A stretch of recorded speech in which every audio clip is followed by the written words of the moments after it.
Ladies and gentlemen, welcome back to the True Life Podcast. I'm so stoked to get to talk to everybody today. We have an incredible guest, Natalie Hi. Goldberg. She's a nurse, a Hi. writer, a photographer, a Ugh, psychedelic guide, contributing writer for the psychedelic support.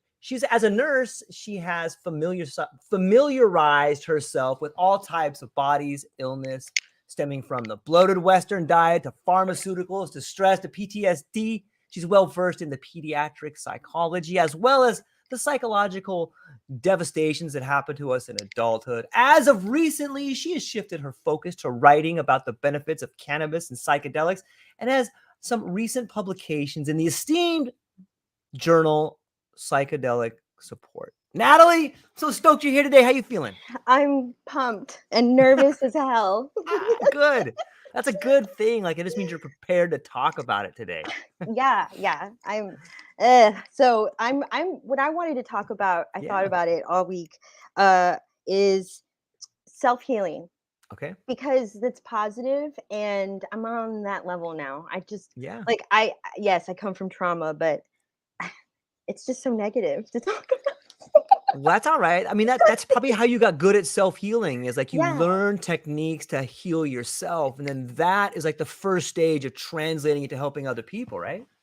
Yeah, exactly. Like I have learned coping mechanisms just from psych Right. because in nursing in preceptor my preceptor choice in nursing school was psych and everybody else Mm, was like labor and delivery and stuff like that. So I've just always been into psych, and so I've only been a nurse for 10 years. Before that, I did all that stuff you said. mhm. So I finally realized that I've been running around just like okay, I went to UF for photography, but I wanted to quit and do well, originally I was going to do photojournalism, so I Right. accidentally got into fine art, and I'm like this is not what I wanted to do. And so everybody was doing critiques with naked photos, and now that's not me.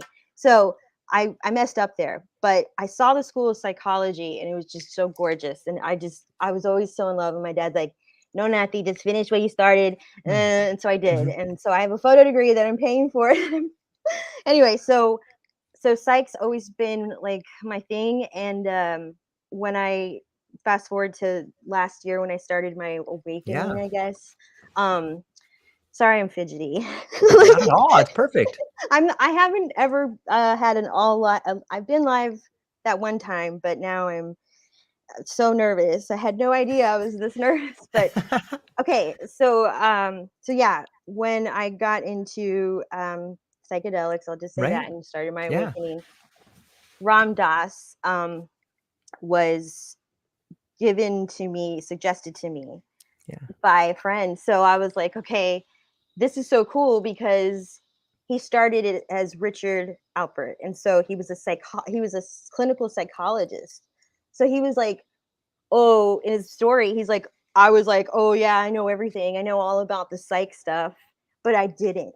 And I'm like, I didn't. I don't.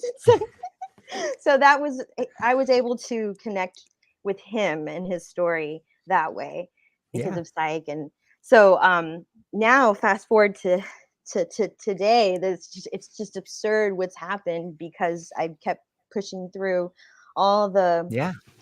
hard stuff. But I'm sorry, see, I'm very Mm, ADHD, so you have to stop me if you want this to go anywhere. no, I want to know exactly what it is. I mean, like you've found your way into psychedelics, but it sounds to me like you didn't quit anything. I think that like being involved in photography and images and artwork is the steps you need to take for you before you got involved in psychology. And that was the step you needed to take before you could become the nurse that you are today. Those things are all connected. You know what I mean? Yeah. Like they're all beautiful and beneficial for the people that you're helping. Ah, you're so nice. I'm so used to hiding behind the camera, the patient, the doctor. Right, right. It's tricky to be out in front, huh? Yeah. But it gives you a new Um perspective and love for the people. Now you're on the other side. So now you have a new way to look at it. it's you know what the yeah, it's okay, so to classify me in Yeah. terms to people who don't do psychedelics, and we will go ahead and use matrix terms. I'm the family scapegoat kind of a Mm, thing. So I had to. work through all those shadows. I'm still Yeah. working through shadow work with my mother.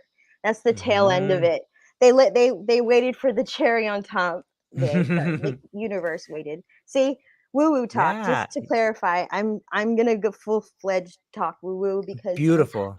I'm tired of censorship because Yeah.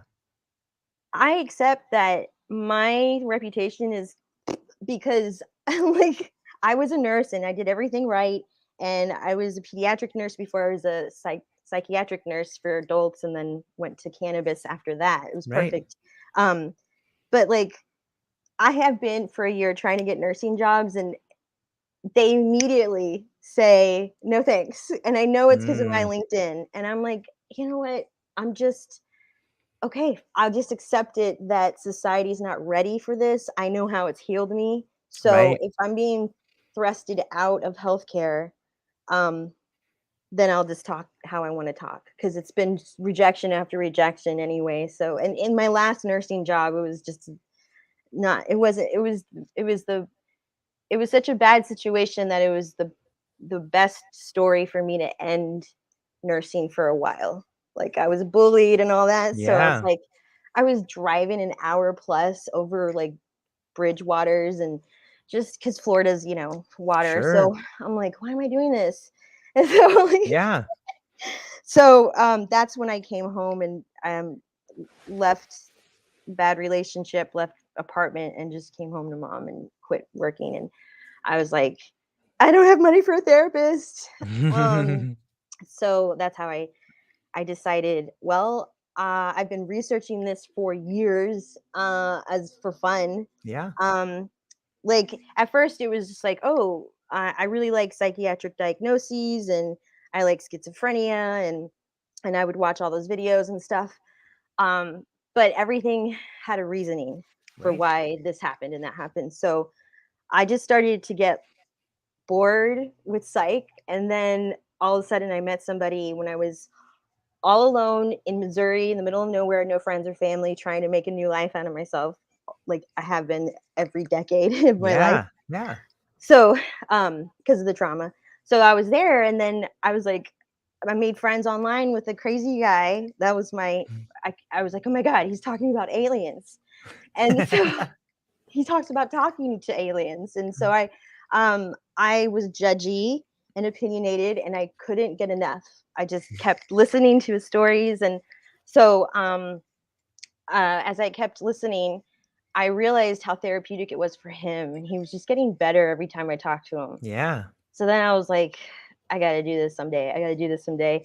It never happened. That was in 2017, and then 2020 it was just ripe time, right? Yeah. So they fell into my life, and I was like, here I go. I'm gonna just see some cool stuff, and I did. I Yeah. I saw bet. amazing stuff, but I didn't know what I was in for. It was 2020. Now it's 2023, so it's 3 years, and I'm able to accept so much that I could never have accepted in 2020. Um, I am completely changed, and that's what I want to kind of what my message is. Why I would talk about myself for so long is so that for people who might be classified neurotic as like me and nervous and just ADHD and all that, if you could see that I actually like myself and Yeah. that I'm okay with all these weird things about me. And I got here because of not just the psychedelics, but the therapy that I got from therapists, friends, messages from the universe. Yeah. Totally. So I say therapist friends first because I'm a nurse and, everybody's got to be correct and all that. But in my heart, it's like I journaled and found out that crap first, like then talked about it with I journaled and I drew and I sang songs to myself that Yeah. would come up out of nowhere, and I'm like, oh my god, that's a message, just the lyrics. So you can a psychiatrist would say that's because of this or that, but so I understand those concepts, but now they don't speak to me the way it does when you imagine that you could be possibly talking to the consciousness that we all share. Like, if you can just believe that's Agreed. what it is. So I'm starting to get all fuzzy with this heat. It is toast day. Yeah, 90 degrees out there in Tampa. But you know what? Like, I'm so glad that you said that the way you did, because I truly believe that we all have the ability to begin becoming the best versions of ourselves. And sometimes we're so judgmental on like the path that we took. Or I know for me growing up, like I grew up in like I grew up as like truck driving royalty. I grew up on a truck yard, and like, you know, a bunch of my cousins, you know, and uncles and aunts, like I always said that we put the fun in dysfunction. You know, we were just a crazy redneck sort of truck driving family, but also in that family, there's a whole host of genius, you know, that like Yeah. I have uncles that never even graduated like high school, but became multimillionaires, you know, and it's just fascinating to try and look at your family and then look at this weird plastic world that we're shown through media. Like, oh, this is how it's supposed to be, but that's all bullshit. It's really like how your family is, how you were brought up, and how everyone has their individual story about being brought up. Like, that's a way better identifier of true reality than anything you see on TV. Instead of this plastic idea of how people should look, how people should seem, job you should have, money you should have, like that is all bullshit. Well, Yeah, go ahead. well, that's what I feel like. Well, okay, so I don't, okay, I'm offensive because of what I feel and believe now.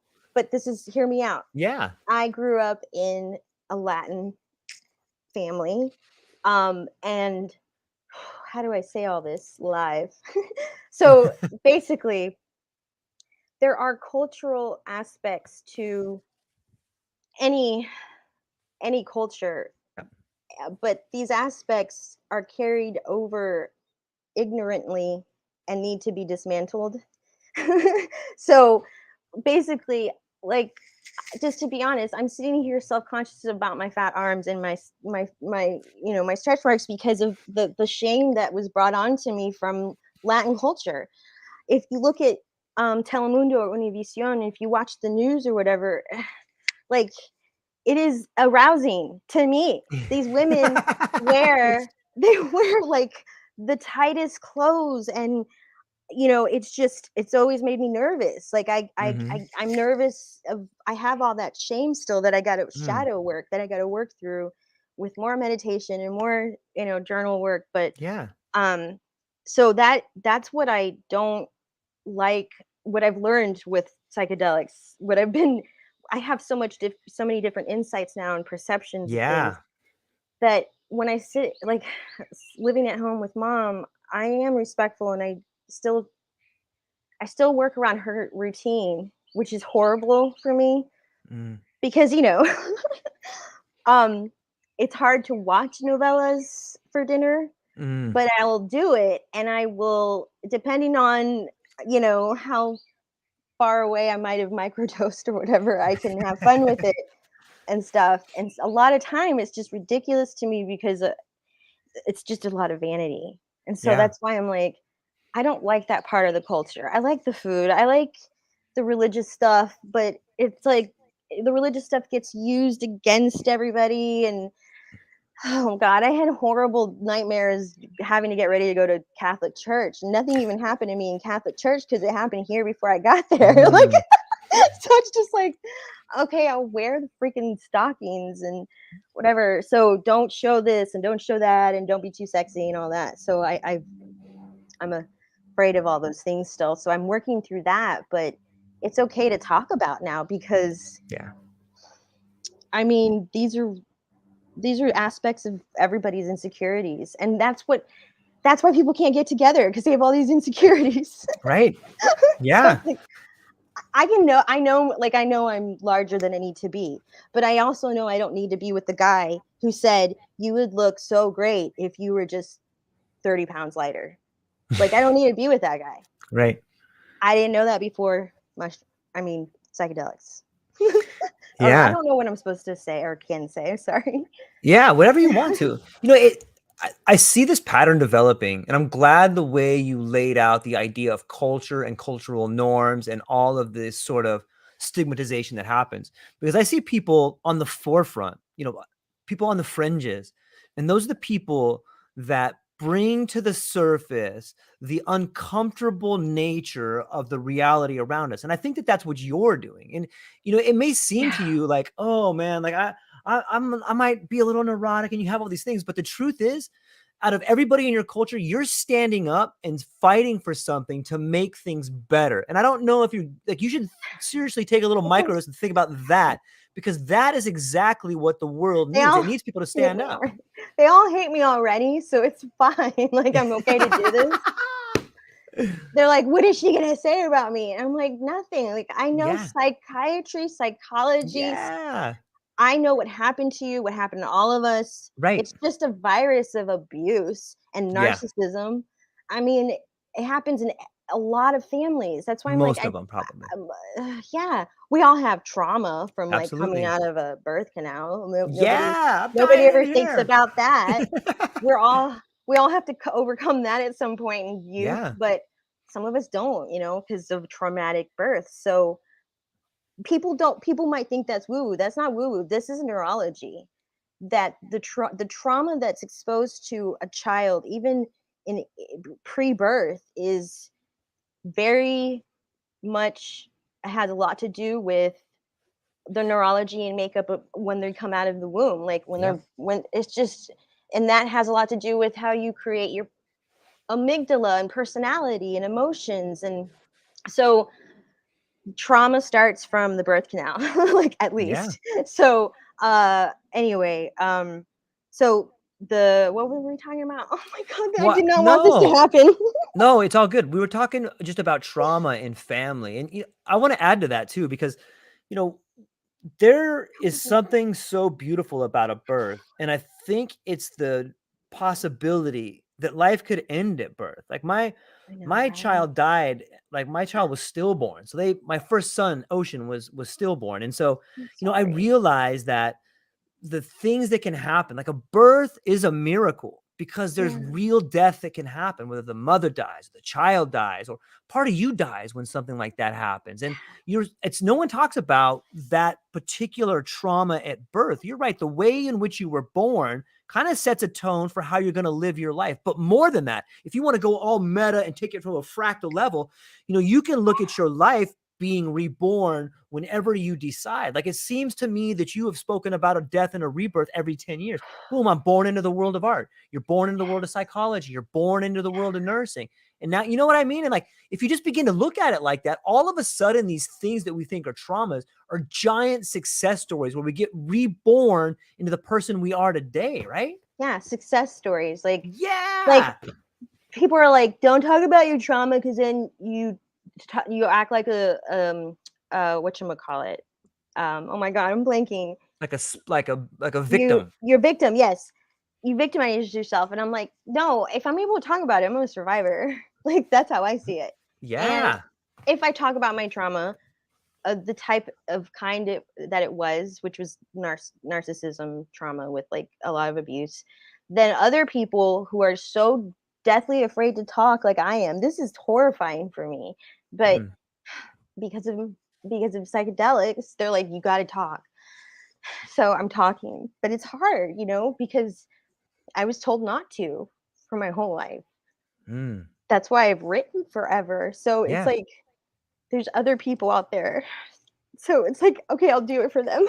Yeah. If I can't be a nurse for a whole year and like spread my love that way, I'll look like a fool for a bunch of people. Look like a hero. Look like someone standing up, having the courage to do it, right? Yeah, it's just, you have no idea this ridiculous stuff I've had to overcome as a child. And I have to speak for myself because no one else is, but I have siblings. And so the change that happened in me a year ago has initiated and ignited a change in my sister. And so I'm happy to say all that, because it's like, we now understand our abuse, not just from the horrible relationships that's all we focused on, we're able to go to the beginning, and it's like, okay, and now we're like this instead of like this. Yeah. We were Yeah. defensive and acting like our parents and their siblings, and it was like, this is stupid, we're smarter than this. And so now we have a whole new relationship and life together as friends, because we're exploring ourselves through, like, I have a drawing hanging up in my room that I did when I was having an experience one night, and she didn't tell me that she also chose to have some of her own experience that night. And then what she told me she saw, I showed her my drawing, and she's like, "That's what I saw." So I'm like, so that's amazing. That's the stuff of, like, I believe we're all collectively connected. And I love her. Yeah. Yvonne. Anyway, Would we just overcame a lot, and yeah, sorry. No, it's and here's like the crazy part about it. Like you would have never overcame that had you not shared that trauma together. Like, and if that's what I mean. Like all of a sudden, and maybe it's our age, maybe like I'm I almost know. 50.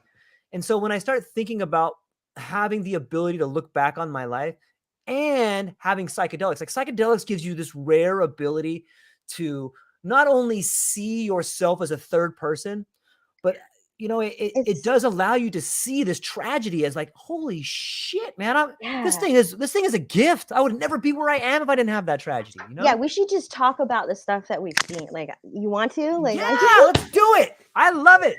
You know how, like, they're like, don't look in the mirror. Mhm. Okay, I looked in the mirror hard, and for a long time with my eyes glued to my eyes, and I Yeah. saw my whole, like, lineage of Yeah, I've ancestors. done that before. I've totally done that exact same It thing. is Like, so crazy. I'm like, I've woo. never seen these people in my life. She's a short little woman, and she's a Yep. short little woman. It's like, I'm, Yeah. and then, like, my grandmother did the DNA before she died, and the DNA thingy, and she's like 30% indigenous South American. So Whoa. I gotta do mine. I was like, I'm not gonna do it because that's, I was scared of Matrix stuff. So I'm Right. gonna do it. I'm gonna do it. And I don't know when that Yeah. would go. But anyway, so yeah, I can have but then, like, when people have had experiences with me, they people that don't know each other have said that they see me in this crazy, just beautiful, I don't know, like, I don't know. I love being in that state of mind, because you realize everyone, when we lift off from the BS of this Yeah. reality, we all shit the same, we all cry the same, like, Yep. our hearts pump and fire off the same. And Yeah. then, and so it's like, when we're up at that level, we don't have genders, we don't have bodies. These are just vehicles. Like, they don't matter. Yeah. So it's just love, love, love. And you need that, especially if you didn't get it a lot when you were little. Yeah. So, like, just to clarify for people who might be like, I left her, what is she talking about? I was neglected to a degree that, you know, unfortunately, the third child born, Mm. I was the baby. So but then, like, at 7 years old, I wasn't the baby anymore. Like, my brother had started his family, so it's like, Mm. okay, so mom and dad were all about the son of the family, my oldest brother, my sister, and me. So I understand. Like, I know I've let these things go. About, like, I was like, oh, they love Jimmy more, but it was their stupid culture, my dad's narcissism, my mom's, whatever.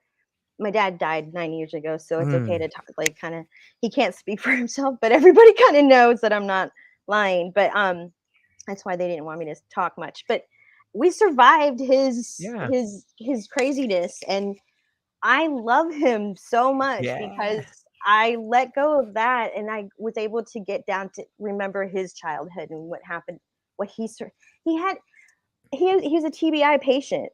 Like, Mm. I'm realizing 9 years after his death that, as a nurse, I know what TBI patients go through, and I'm like, wait a minute, Dad's head was, like, busted 3 times. Like, oh my Yeah. god, like. Yeah. So I'm starting to give him a lot of leeway now, like, oh, I understand. Okay, I get it now, because he was fond of me towards the end. He was very fond of me. He died of lung cancer, so smoked, his um, light away. So Hmm. life away. I don't know what I'm saying. Sorry, I was looking at lighter. Anyway. It's So interesting. anyway, Sometimes the relationships with our loved ones become much better after they die. I know that sounds like a sad thing to say, but in a way, I he wanted to see a visited positive light. me. He Yeah, visits like they me. never really leave, and your relationships get better because you can Yeah. finally begin to understand like what happened. He's so proud of me because Yeah. the ancestral lineage thing that I had to fight through Hmm. was the narcissistic man and the beat up woman.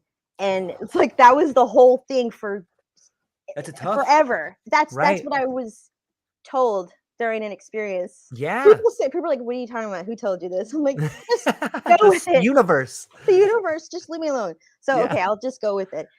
So that's what I was told. I was like, "Wait, what?" Like, and I start journaling, and it's like everyone in your family. And so I was like, "Oh my god." So yeah, and I saw like my grandmother was abused, my mom. So that is why I have this failure of a life, because I'm not married. I'm 41. I don't have children. I couldn't have children because of all. It's just a tragic story. Like I just couldn't make children. So like just a lot of surgeries and things because of the trauma. So that's another thing. I'm a nurse and I understand inflammation Right. and hormonal like exhaustion. So I got I I was only in psych, pediatric psych for a while because it was it just it just really killed me. It was 5 years. But I towards the end I got into outpatient, Uh-huh. and I was so happy with that job. It was the best job ever because I was like, how's school going to like autistic teens? Yeah. And when I would meet the autistic teen girls, I was like, oh my god, like we're best friends, like this is crazy, like I understand them. And so Yeah. I realized, yeah, I was totally I didn't get the ADHD help, and I was below average in all of my SAT scores as a child, and and then some. And so but then in college I got like 4.0. It's just, see, you could see I was ignored. So I understand now, and there's not a lot of anger. I just want it Yeah. to be known for other parents. Like, I just want to say before all this is over, I don't know how much we have time for, but Yeah. please, parents, don't have your children raise your other children. Please. That helps tremendously if you're like, I need to be the parent in every one of the children's. So anyway. Yeah. No, it makes sense. And you know, I I see another pattern. First off, it blows my mind. Like I have totally had that experience where I looked in the mirror and I just saw back as far as my lineage as possible. I remember just staring, and you know, 3 in the morning, you're staring at the bathroom mirror, just like, who are all these people? That's so crazy. Like that's me. That's me from the future. That's so crazy. I forgot that's what we were talking about. Okay. So thank Yeah. you. Yeah. I've seen, so I have a theme that, Okay. oh, I don't want to say it because somebody could steal it and then make it. But I know you think your stuff is so great when you're It coming out is. of It is awesome. it. This idea is amazing. But no, I there's a theme of imagery, and it's okay, it's birds, but it's not regular birds like what we see here. Hmm. They're like big bird, like like Like not they're, dinosaurs. yeah, there's it's just beak ruled. It's just always a beak that ends up in my imagery. I'm like, oh my god, there it is, a Mm. beak. And so people who aren't really connected, they're like, oh, you just want to release yourself and be free. But I'm like, no, it's not that. It's I think I am a bird. Like I think we're all birds. I think so. You get to this. But anyway, I have this. They always visit me. They're smiling, and um, it's just love. Like they're just like my little. They're not trolls, but because I do see gnomes a lot. I see so much. Yeah. I've seen galaxies from a distance. I've seen nebulas all the time, but I have a goddess. She's purple, and a lot of people see blue and purple people, but my goddess is her name's Sandra. Like so I wrote a story about her because Nice. it's just she comes up, her face comes up so often, even like depending on the dosage. If I'm out here in the lanai, the screen, Yeah. the screen that keeps mosquitoes out, Yeah. it's like it turns into a television screen of another dimension, and it's her, and I'm like, there you are, and I'm like in love with her, and I don't know, I don't know if it's people are like, that's you in another dimension. I'm like, okay, maybe. Yeah. Like I so it's just you can't explain excuse me. It's not it's a phlegmy cough from the coffee, but you can't explain for somebody who never really understood real love in life because my Mm. love was all about fear. Like, Mm. oh my god, I'm going to get hit or I'm going to, whatever because of my dad. Um or just I don't want mom to know and devastate her. Just fears. Yeah. Yeah. um, when you realize I don't in all of my past relationships, I didn't love them correct. I wasn't in love. I wasn't I because this is love. Like Yeah. this is so I've felt love at such a crazy level that I'm almost worried that I could you find that love in a human? I like Mm. I don't know. I don't. Can you? You think you I don't can? know. I've never then I don't know. Because I had a short marriage and it Mm-hmm. was like I was 29 and I had a panic attack when he asked me. I've just never been ready. Like, Yeah. but now, like it only lasted 3 or 4 years, but and then all the relationships after that were very, very traumatic because of abuse that I allowed. And so that's why I was Yeah. like, I'm done. Let me just go ahead and try psychedelics. And then, oh my God, that's where it all started in March of 2022 Mm-hmm. when this dedicated version because I had my first dose in Okay. 2020. So, but the first dose in 2020 is the most visualistic. Okay. I've never had visuals at that. Of That course, I level. haven't. Yeah. Okay. So I do mushrooms. Okay. So Okay. I always stay between 3, 5, and 5. Okay. But then if I want a lot of like therapy to draw, I'll stay at 2. And Okay. if I want a micro, it's just like 0.1 or something. But Okay. because just doing 1 gram is like a waste for me. I'm like I feel it, but I'm not. It's Anyway, neither therapeutic, but it's not yeah, micro either, right? yeah, I'm yeah, with yeah. you. And so you get to a point where you're like, oh, if I'm feeling this, I kind of want to see the gods. Mm. Yeah. So Yeah. I've been able to sit here and see absolutely every god that like the Hindu gods. Mm-hmm.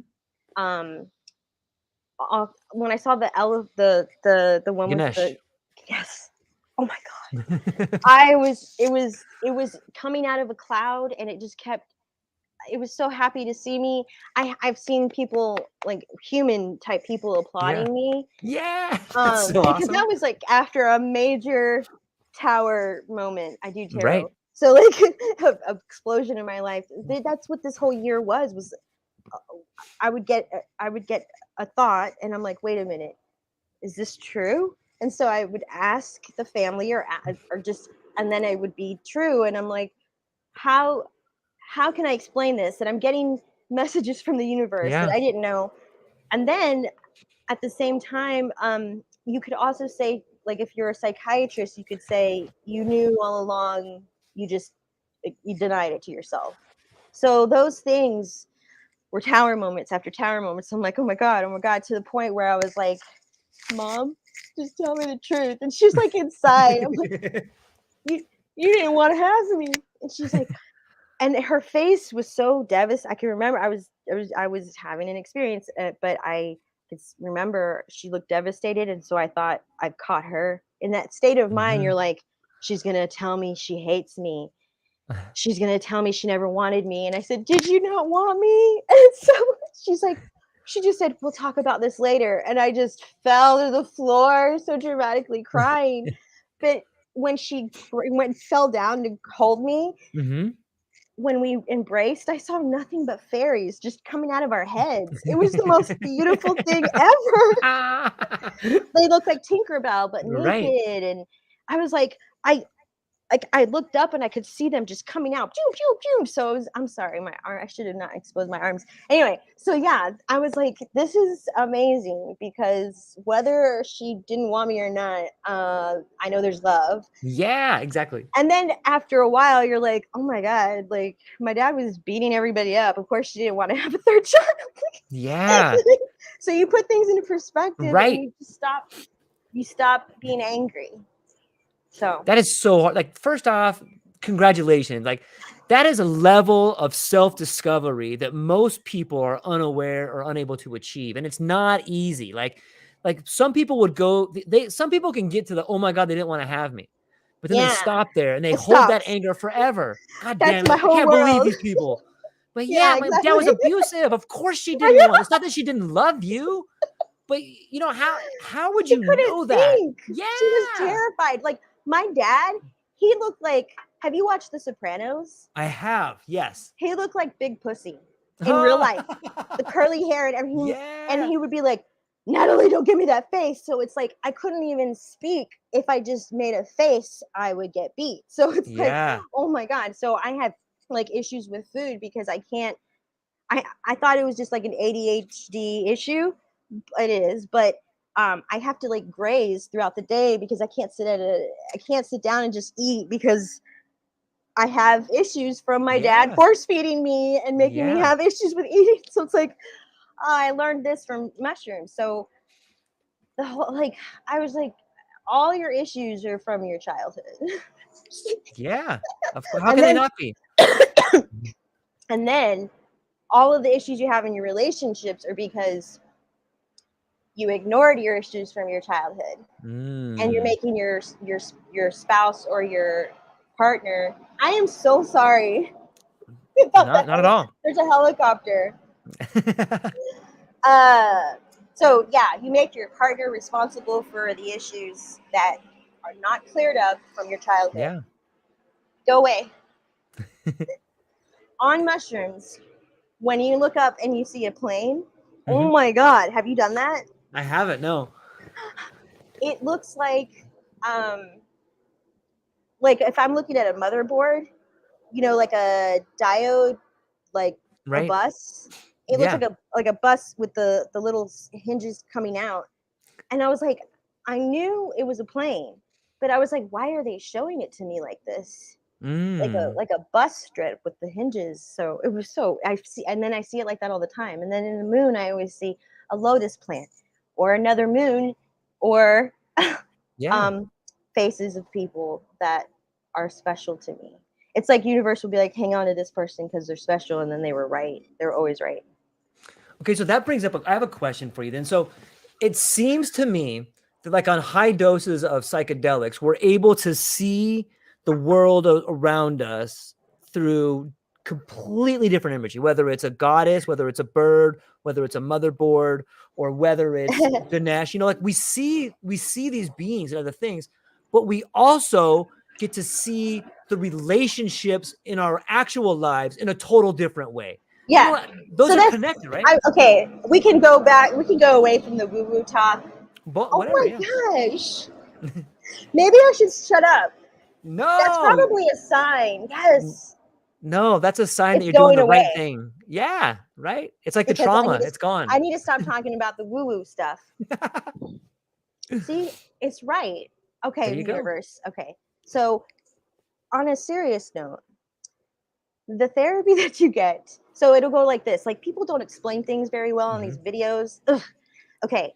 So, say you have a dose and you're with a friend or whatever, and then you'll have 6 hours with like mushrooms, sorry, Right. psilocybin mushrooms, 6 to 7 hours ahead of you to have the experience.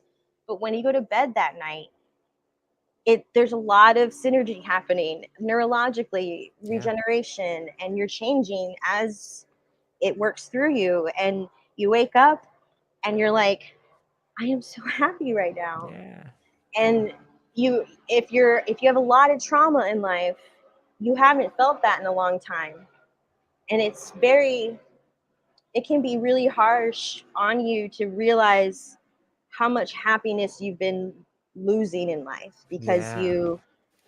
you think about your trauma all the time, or you stay in your trauma, Yep. so you're like, gosh, this happiness is so amazing. And then the second, so you go through the day and you're like, I don't know why I cared about the neighbor, or I don't know why I cared about this type of Mm. music. It actually sounds great.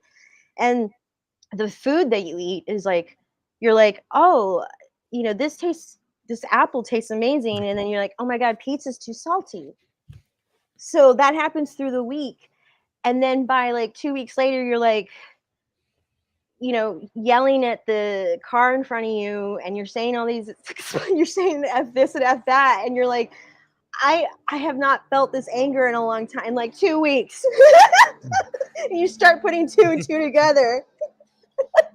So Yeah. you're like, okay, I gotta feel this out. How often am I gonna do it? And so Right.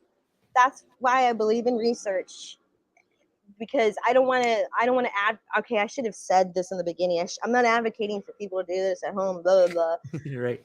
I'm not advocating for any illegal activity, but I'm really into research so that at least it could get to people like my mom, because Yeah. she's seen me eat mushrooms, but she still is she's terrified, especially, well, because she sees how I change. But Yeah. I don't know how I act. I can't, because I don't film myself, but I've seen my sister's reaction when she's not, and she's like, it's okay. You can go back. Like, I'm like, oh my god, I'm a Yeah. child. So that's why you have to be wary of how much you do and with who you do it Yeah. with, because if you kind of if you're with friends and you kind of don't like your friend's girlfriend or boyfriend, and you're like, they just, they're kind of annoying, Yeah. and you do it with them, Yeah. you're gonna be like, oh my god, they're the devil. I need to tell my friend. Mm. I'm gonna tell my friend right now. Yeah. Yeah. Yeah. Not good. No. So anyway, go.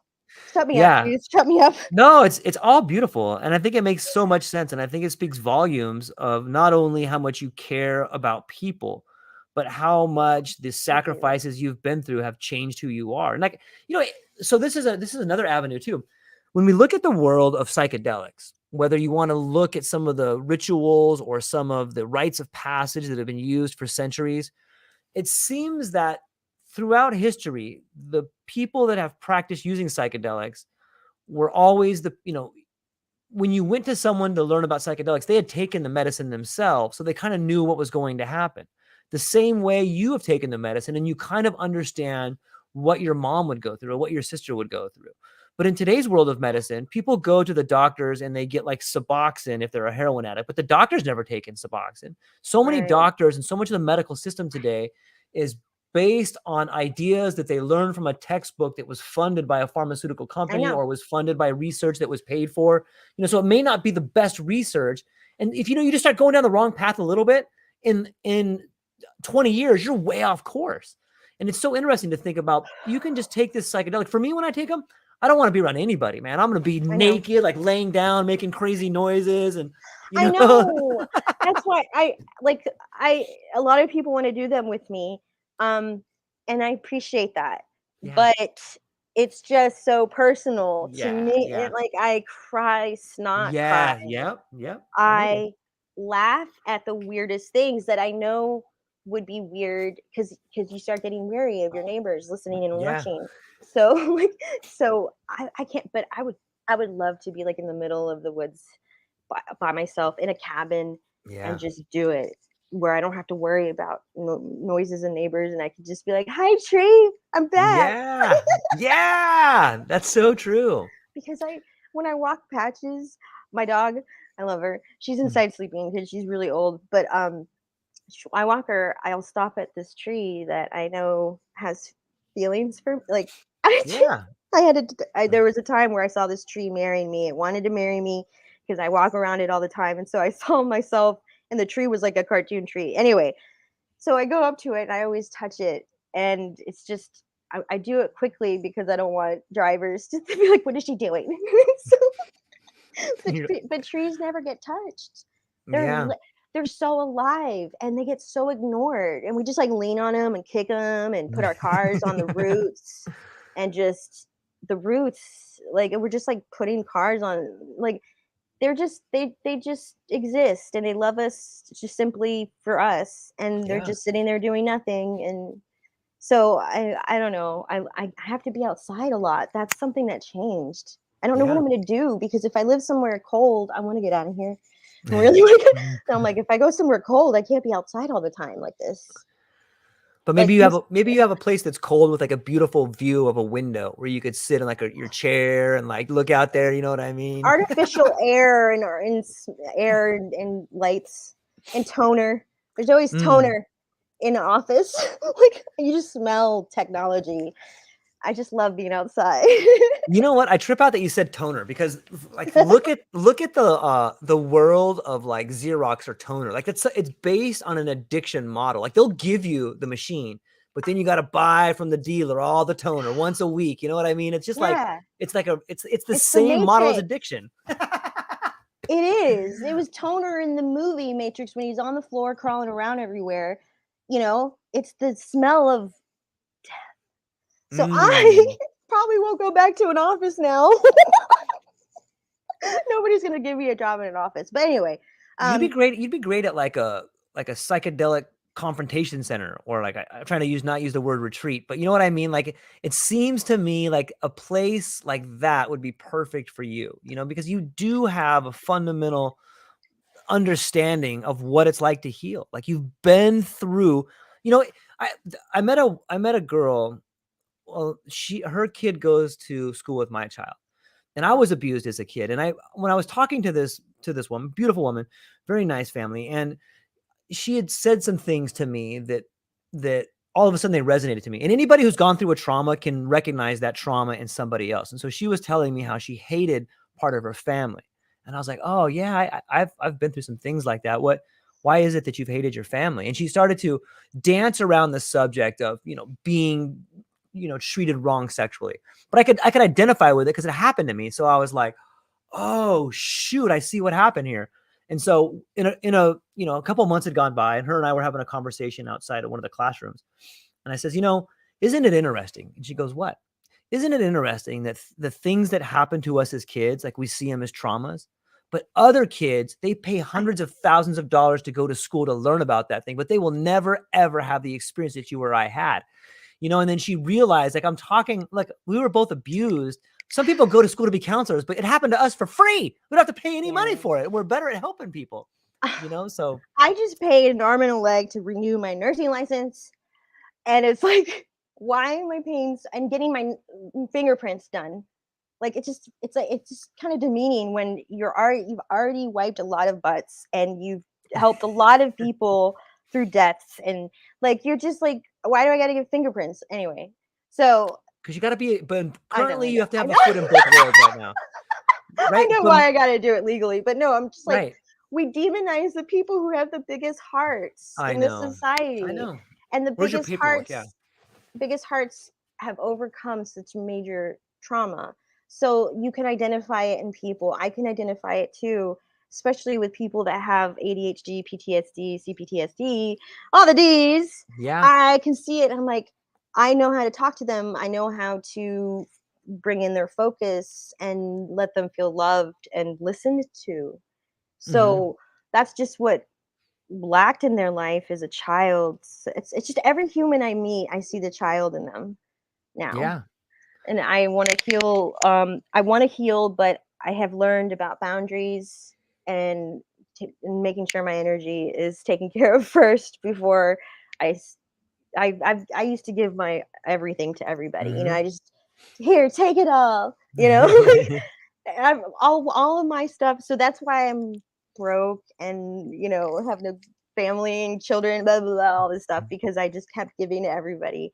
And I don't know. So I guess that's why I'm in this state of Yeah. Well, uh situation. Sorry about yeah, I the think that neighbors. it's, no, I think that Um, that is something that ultimately you know, I think there's some things in us that can never be learned. They can only be developed inside of us.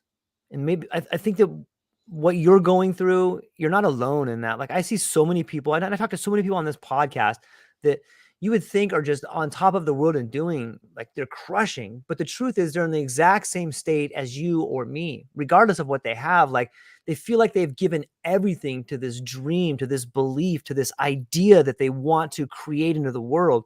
And sometimes when it seems like you're on the death's door, or when you're like, God damn, I'm the biggest failure ever. You know, whenever you think like that, the truth is you're probably like 1 yard from the goal line, because you know what it's like to give every ounce of your soul to something you believe in. And what kind of a person can do that? Like, that's not a weak person that can do that. That is somebody who believes wholeheartedly in what they're doing. That's someone who believes with every ounce of passion they have, they can make it happen. And those are the people that can make it happen. Yeah, but you know, I feel bad because like I don't have a lot to lose. Like I don't have children to take care of. I don't have a husband to make happy. So it was prime for me to bust through these crazy, icky, weird, Yeah.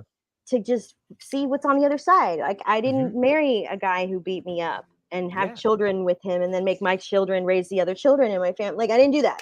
I stopped it. Congratulations. You Yeah, did. like so so I'm like, okay, so where do I go now? Like, and it's weird because when I did my first trip, I journaled and Mm-hmm. they were all like, they wrote, we gave you 40 years of, I was like 38 at the 37, 38 at the time. They're Yeah. like, we gave you 40 years of suffering. Now you must resolve it. And I was like tripped out by that. I was like, I'm not going to tell anyone about this. And then it happened Yeah. because I'm around that age now, and so like Yeah. everything is getting better. Even though I look crazy or to people, I'm so in control of my fear. Like if I cry, I'll cry, but I'm not Yeah. gonna be like holding it in and getting diarrhea from it. Like we don't need to have that Totally. anymore. Like we don't.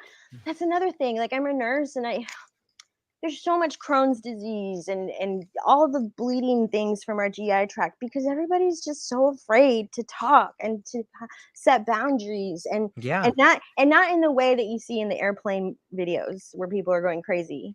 I mean like boundaries from in your home. Like Mm-hmm. if you can't stand your spouse, don't take it out at work. If you can't stand work, don't take it out on your spouse. You have to identify why you want to control that person. Then you're like, okay, maybe I'm too controlling. And then you're like, why am I controlling? Because my dad and mom were, it's just like Yeah. just goes that way. And it can get for me, it's like, oh, I spot it. So I just move on. So now I'm they're all like tarot and everything is just all the meditation is saying you gotta get out of this hermit mode. I've been in a hermit mode for 16 months now. So yeah. Not anymore. Not No, anymore. You're oh my not. god, oh my gosh, everybody's seeing me. Oh my god. Yeah, I Right. know. Yeah. Right.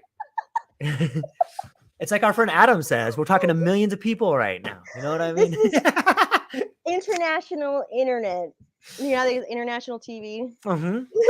So, okay. So think about it from this angle. I think that there's something to be said about this time and people beginning to break generational trauma. This is the first time in my life. I've only recently come to this idea, and I know it's been around for a long time, but this idea of generational trauma. And like when I look back on my life and I'm like, oh, my dad did that, my mom did that, they were this abusive relationship. And then I look at my life and I'm like, wow, and I'm bestowed with the gift of breaking that trauma that's been generational. Like I am doing some things that my parents never did. I'm breaking the cycle. You are incredibly breaking the cycle. And like, I think that that's where so much of the neurosis and the questioning comes from and the trauma and the, oh my God, is this right? It's like, you're doing it for Yeah. the first time but you're Yeah. doing it for your family. Like, think I'm so about that. Like lonely. yeah. And hey, well, how else could it be? Like you I are the had one in your family that has to break it. Like for some nobody reason you were knows chosen. nobody knows why I blocked it. I blocked everybody. I walked away from everyone because their opinions mattered so much and I Yes. didn't care anymore. I was like, I'm gonna spend the rest of my life making these people happy. They make fun of me doing tarot. They make fun of me like talking. They make fun of the way I talk. They can't listen to me without laughing. Like, I don't know what it is about me. People are always smiling when I'm talking to them. So I'm like, okay, Yeah. fine. People are just like, so I've never been taken seriously. And so I'm like, you know what? I'm just going to find people who want to be with me, who want to like talk to me. And I have met the most, oh my God, I've fallen in love with my friends, and I've Yeah. never, That's so here's awesome. the thing. Cause Okay. like when you're when you come out of like daddy issues, even though I had mom and dad issues, I didn't know, but I was like classified as girl with daddy issues. You, you, you could be so like, oh my God, he likes me. I'm just going to date this guy. And so you just start formulating reasons why this person makes sense because they like you, Mm. because you didn't get daddy's love, like you Yeah. didn't. And so learning that was one of the first lessons. So Wow. then I was like, cool, but the more I did more psychedelics, I had way bigger lessons. So like in the beginning of 22, or when I started in March to April, was when I realized, why do I want a guy? Like, Yeah. like Good. It's a great why? question. Yeah, because um I all these relationships, it was just filling the void of all the attention I didn't get from mom and dad. So then you're like, once you start doing all the things with yourself that you would want to do with a guy, then you're like, I was what did I want these guys for? Like, I didn't create with them. We Right. didn't have adventures together. It was just trauma bonding. It's like, I'm scared of the world. Me too. Let's stay inside Mm. and huddle together. And Mm. it's like, there's there's like that guy who's so cute, fun guy, something on Instagram, and he forages and he just teaches the world about all the Yeah. mushrooms. And I'm like, I want to be with him. Like, The no, guy's no. doing awesome stuff. Like, why wouldn't you? Yeah, right? Educating the world, like helping everybody, and just doing it just in a penetrating way where it's like not like one-to-one patient care. Yeah. So it's like I didn't mean to say penetrating, I meant to say infiltrating. Like it just goes through like water in the public, where the message is that you can hone in and hone it. You can grab your anxiety and you Hmm. can be powerful with it. Yeah. Yeah. And not think about your history so much, and then be in the moment. I love being in this moment outside all the time. Like, let me show you my all those. Oh I have yeah. a garden out there that I never did that before. I Yeah. was always just like watching my boyfriend play video games, or just like asking them about their life, like, and telling my friends about my boyfriend's life. Like, Hmm. like, so now I'm okay. I'm like, okay, now if I like a guy, it's because of who he is. Right. And I never got with anyone on the internet. I was always just, it was like a friend or a guy Right. from work or whatever, until Tinder in Miami. So I got divorced, and that's when my whole life went. But I went through it. And then that's where, anyway. So yeah, like, that's a whole other podcast. Yeah. Well, I think it That was speaks to the the life of me before mushrooms. Oh my God, I don't want to talk about it. Yeah. Sometimes I look at like the life that we had growing up as a school, right? Like all these things that happened to you, whether it's your family saying negative things about you, or for me, I was working in a place that I just was not fulfilled at and I hated going to, and I felt like part of me was dying.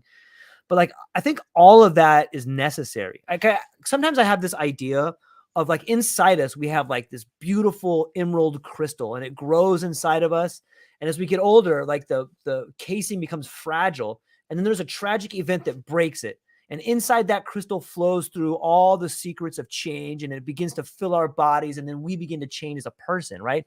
And once we've begun to change, now we can affect change. Like this, the same way in which you said, when you look at someone you're interested in now, you look at what they do. And like, that's the same way people are going to look at you, Or how right? they The way, act. yeah, exactly. But in doing so, by putting that out there, you're also changing the way people see you. Now you're inviting people to look at you the way you do, the way you help people. In the same way you describe that guy that finds mushrooms, It sounds to me that like that's a lot like what your life is about. Like you're out here discovering new things. You're finding ways to help people. You're standing up for what you believe in. And like, I don't care if these people think that. I do this. You know what I mean? It's kind of similar. Yeah, because I've never believed in anything before. Like, you know what? It was like, and at age 16, my boyfriend was like, I don't believe in God anymore. If you think about it, it doesn't exist. Blah blah blah. He was like, so I was like, oh my God, you're right. No, I freaked out. I was like, oh my God, what are you talking about? But then I went along with it until I was in my 30s. You know, like trying to think about psychedelics. So I was an atheist, an angry atheist. It never helped me. I always felt it kind of. I was already an outsider because I'm not Spanish enough. I'm not Colombian enough. And then I'm weird with other girls. Like I'm too like, you know, I'm on the kind of on the spectrum, I guess. So I just didn't fit in anywhere. And so what were we talking about? Just talking about the way we see each other and the way like it's supposed to happen. You know what I mean? Like everything's kind of a test, you know, and damn it, then, I had a point. I just lost it because I was like, I just offended somebody. I know I just offended somebody. We started off talking anyway. about God and how you were an angry atheist like, for a while. Yes, none of that really helped me get through anything. And especially when it came time for my dad's death, it was so hard. It was like, he can't just not exist anymore. Like, yeah. And so it hurt so much. And I was like, no, but my friends are atheists. The cool way is to be, you know, I have a subscription to Skeptic magazine. I am an atheist. So so it really hurt me, but now when I look back at it, oh God, can I just say this before we go? Yeah. How much time? Just real quick, it's a trip thing. It's a not trip thing. I'm sorry, I'm starting to panic. Should we go? Am I talking too long? You are beautiful. This is a great conversation. Yeah. I don't know how long I've been talking. Okay. I think we're about an hour in, but I got as much time as you want to talk. Okay. Yeah, it went fast, right? Like I told you, it goes like that. Okay. Yeah. So my family never like cared for drugs, and because they're Colombian, they're like marijuana, ¿qué? You know, so I couldn't even talk about that really for a while when I was even a nurse at the cannabis clinic. Okay. So my dad died in 2014 and I did mushrooms in 2020. When I had my first trip, they told me in a journal when I was journaling, they said, remember this? Oh my God. Okay. So what they were reminding me of is when my father had to have lung surgery, he came out and they had to intubate him and he was freaking out because he couldn't speak, talk. He was freaking out with the tube coming out of his mouth, right? So he asked for a pen and paper. And what he wrote was QIMO, question mark. And I knew that he was asking if they ended up putting a chemo port in his, if they surgically finally did it, because that meant that he was going to get chemo and not just die in a month. So, because so is that a cat? That's my cat over there. A man with two brains. Get that cat out of here when he's doing surgery. Sorry, hey, buddy. That when we're not talking about mushrooms, I'm gonna just be talking about movies. Because I was raised by the television, right, and HBO. So anyway, I forgot what we were talking about. Your dad, chemo, is gonna get the port in his arm. So I was like, yeah. So then I tripped, you know, so many years later, and they were like, remember QIMO? And I was like, yeah. And then they wrote squiggly. It gets really squiggly when they. So they said, Dad died and came alive again. Tube came out, lost life. So no worries. Dad visited. But nobody in my family is going to get chills by that. But I did, because that after that surgery, he freaking became a painter. He was a car salesman and a whatever salesman for my whole life. Never touched a freaking paintbrush. But he painted after that surgery and kept painting for the last year of his life. So it was like he was a really, really, really bad guy, but maybe not that bad, because universe was like, we'll give you a year. of like Mixed painting and just amends. chilling out. Oh And man. I loved him that year. It was the best year. Yeah. It was the best year. It was so I can recap everything. You know, I'm so happy. And I know he visits me. So Yeah. anyway, That's so beautiful. That's such a beautiful thing to get to experience. And isn't it interesting that you got to experience it, none of the other people in your family? Like, it just I shows know how no one open. understands that. By the Right. way, non psychedelic people, if you die before you die, You never die. you never die. And like he was totally okay that year, knowing that he's like, oh, we have to go get chemo now, okay, or we have to get this vitamin check. So he didn't get really too into it, but we all did. We were like, Right. ah. And I wasn't composed. I was 32. Mm-hmm. I wasn't composed yet with like my feelings, so I was always crying and holding him. But so, but at least he knew I loved him on the way out. Yeah. Even though I learned to hate him afterwards, and then it was like a roller coaster. It was like, Yeah. oh my god, he made me horrible. Yeah. So, but he just thought he gave me anxiety.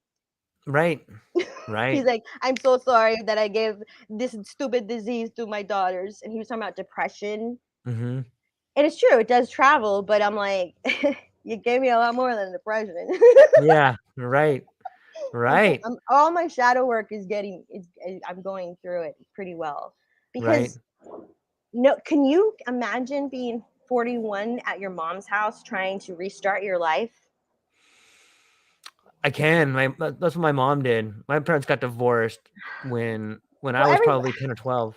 And so well, it was rough though. I mean, most people. I can't imagine it from my point of view. I mean, not at all, but Oh, well, and also you're a boy. I'm a man. Yeah. Yeah. Moms Yeah. love their boys. So True. It's very this true. is hard. This is so hard, but Right. we're getting through it. And I'm proud of that because people want to be like, I'm never going to talk to her again.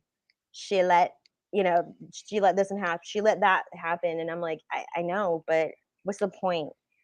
Like, if we both know we're both right and we have these stances and we feel this way, it's because it's coming from pain. Why would I not want to talk to her for the rest of my life because she's also in pain, even though it's misguided or misunderstood? Yeah. Like, pain is resolved by love and healing. So I might as well tell her, like, I'll even say, no, mom, you just made that up, but I love you anyway. Like, that's what I'll say. Because there's no more excuses to let things just like roll. Like if people behave in a way that's inflicting pain on you, Mm-hmm. then you have to be like, no, please don't. Like, you just put words in my mouth. And you know what?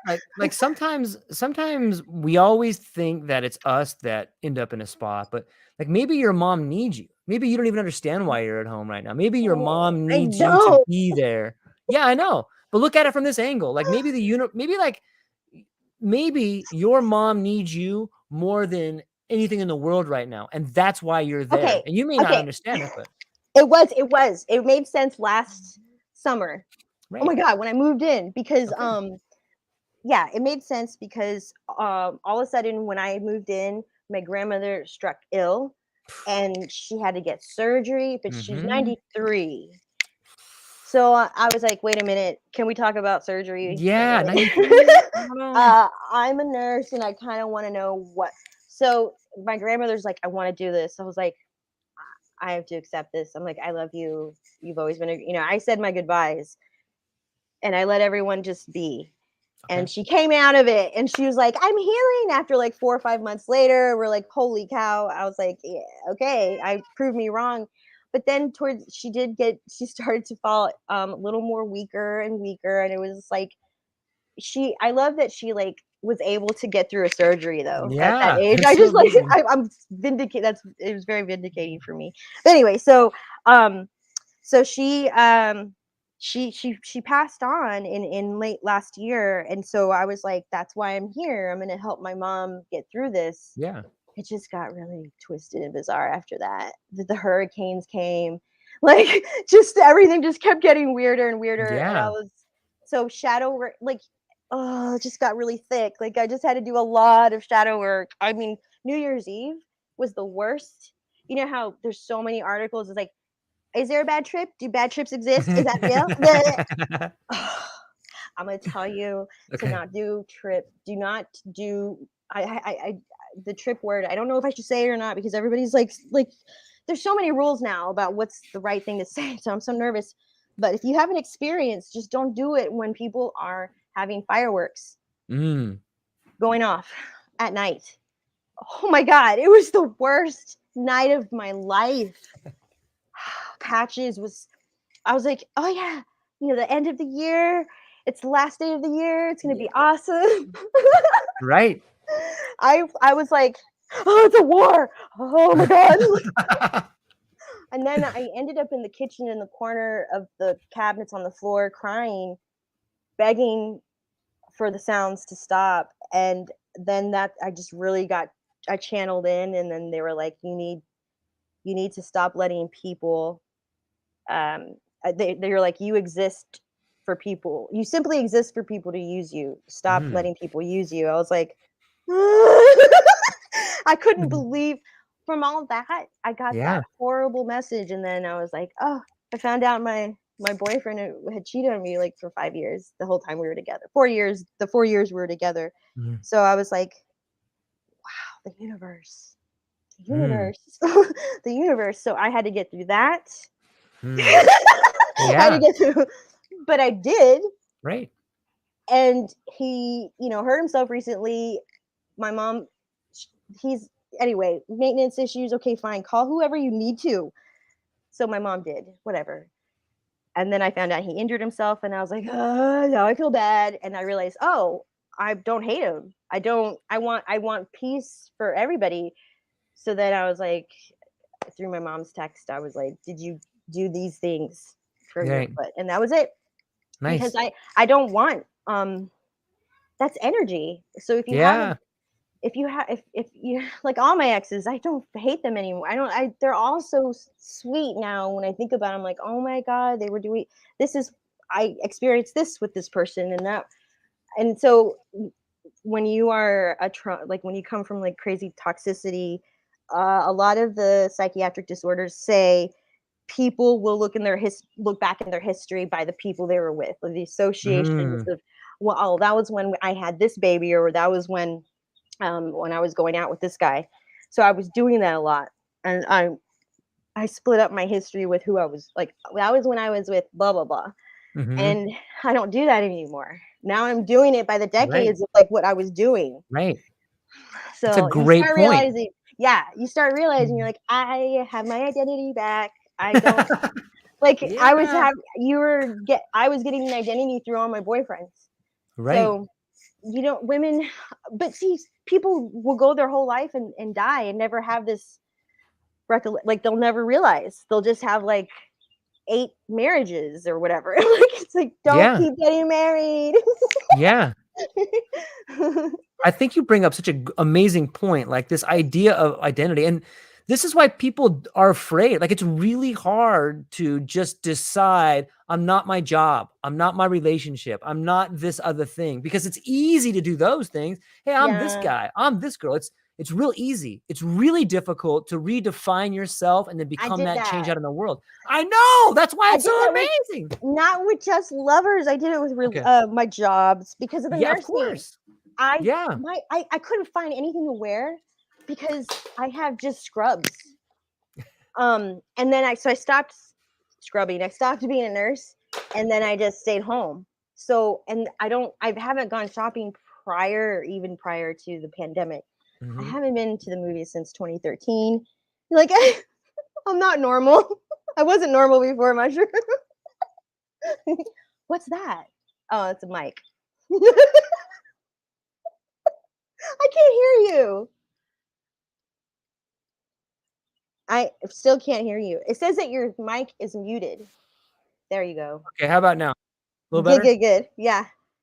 That came right underneath. Is that Carmen San Diego on the map? No, it's just we got like this giant wallpaper, and then it's like a white erase, so my daughter can go and draw stuff. Yeah, it's super awesome. I want the chalkboard wall. Yeah. Wall. I want to do that, but I live at my mom's. Well, that's all right. Get a globe or something. Like maps are awesome. Like I have when I I have several boyfriends that gave me atlases in the past for birthdays because I like, love geography for some reason. yeah. Well, think So about it. When I think about maps, like I think about like you have geography and this particular map, like if you get close to it, and even if you have a globe, you look at all like the supply chains, like there's all these little black lines that go all over the globe, and they're routes in you which can the see ships that take. if you trip hard enough. Like you I can. know. And you know what? Okay, I I think it's did the that. same thing with neural networks. I think it's the It's same thing amazing. with neural Yes. pathways. Like if you look at some of the neural imaging that comes out, it looks like a globe in a weird sort of way. There's all these lines going everywhere. As above, so below, right? Yes, in this lanai, like they're like, you want to see something? And I was like, okay. And so everything went shut dark and I saw space. I saw Oh, galaxies and stars and yeah. nebulas. And I was like, I was like, wait, am I floating in this lanai in space? That's what it felt like. So as soon as I as soon as I looked away, I'm like, oh my god! Like you can't, you like, because people think it's like you're drunk with alcohol. It's not. Like you can Right. still, if the phone rings, you're like, hello, like you're a Hmm. little out of it, but you Right. know what to You can do, function. but not drive. Never drive. I No, would you should never definitely not do that. drive. But yeah, you can go to the bathroom and Right. but so yeah, so when you come to, that's when I journal Hmm. because people are like, Smart.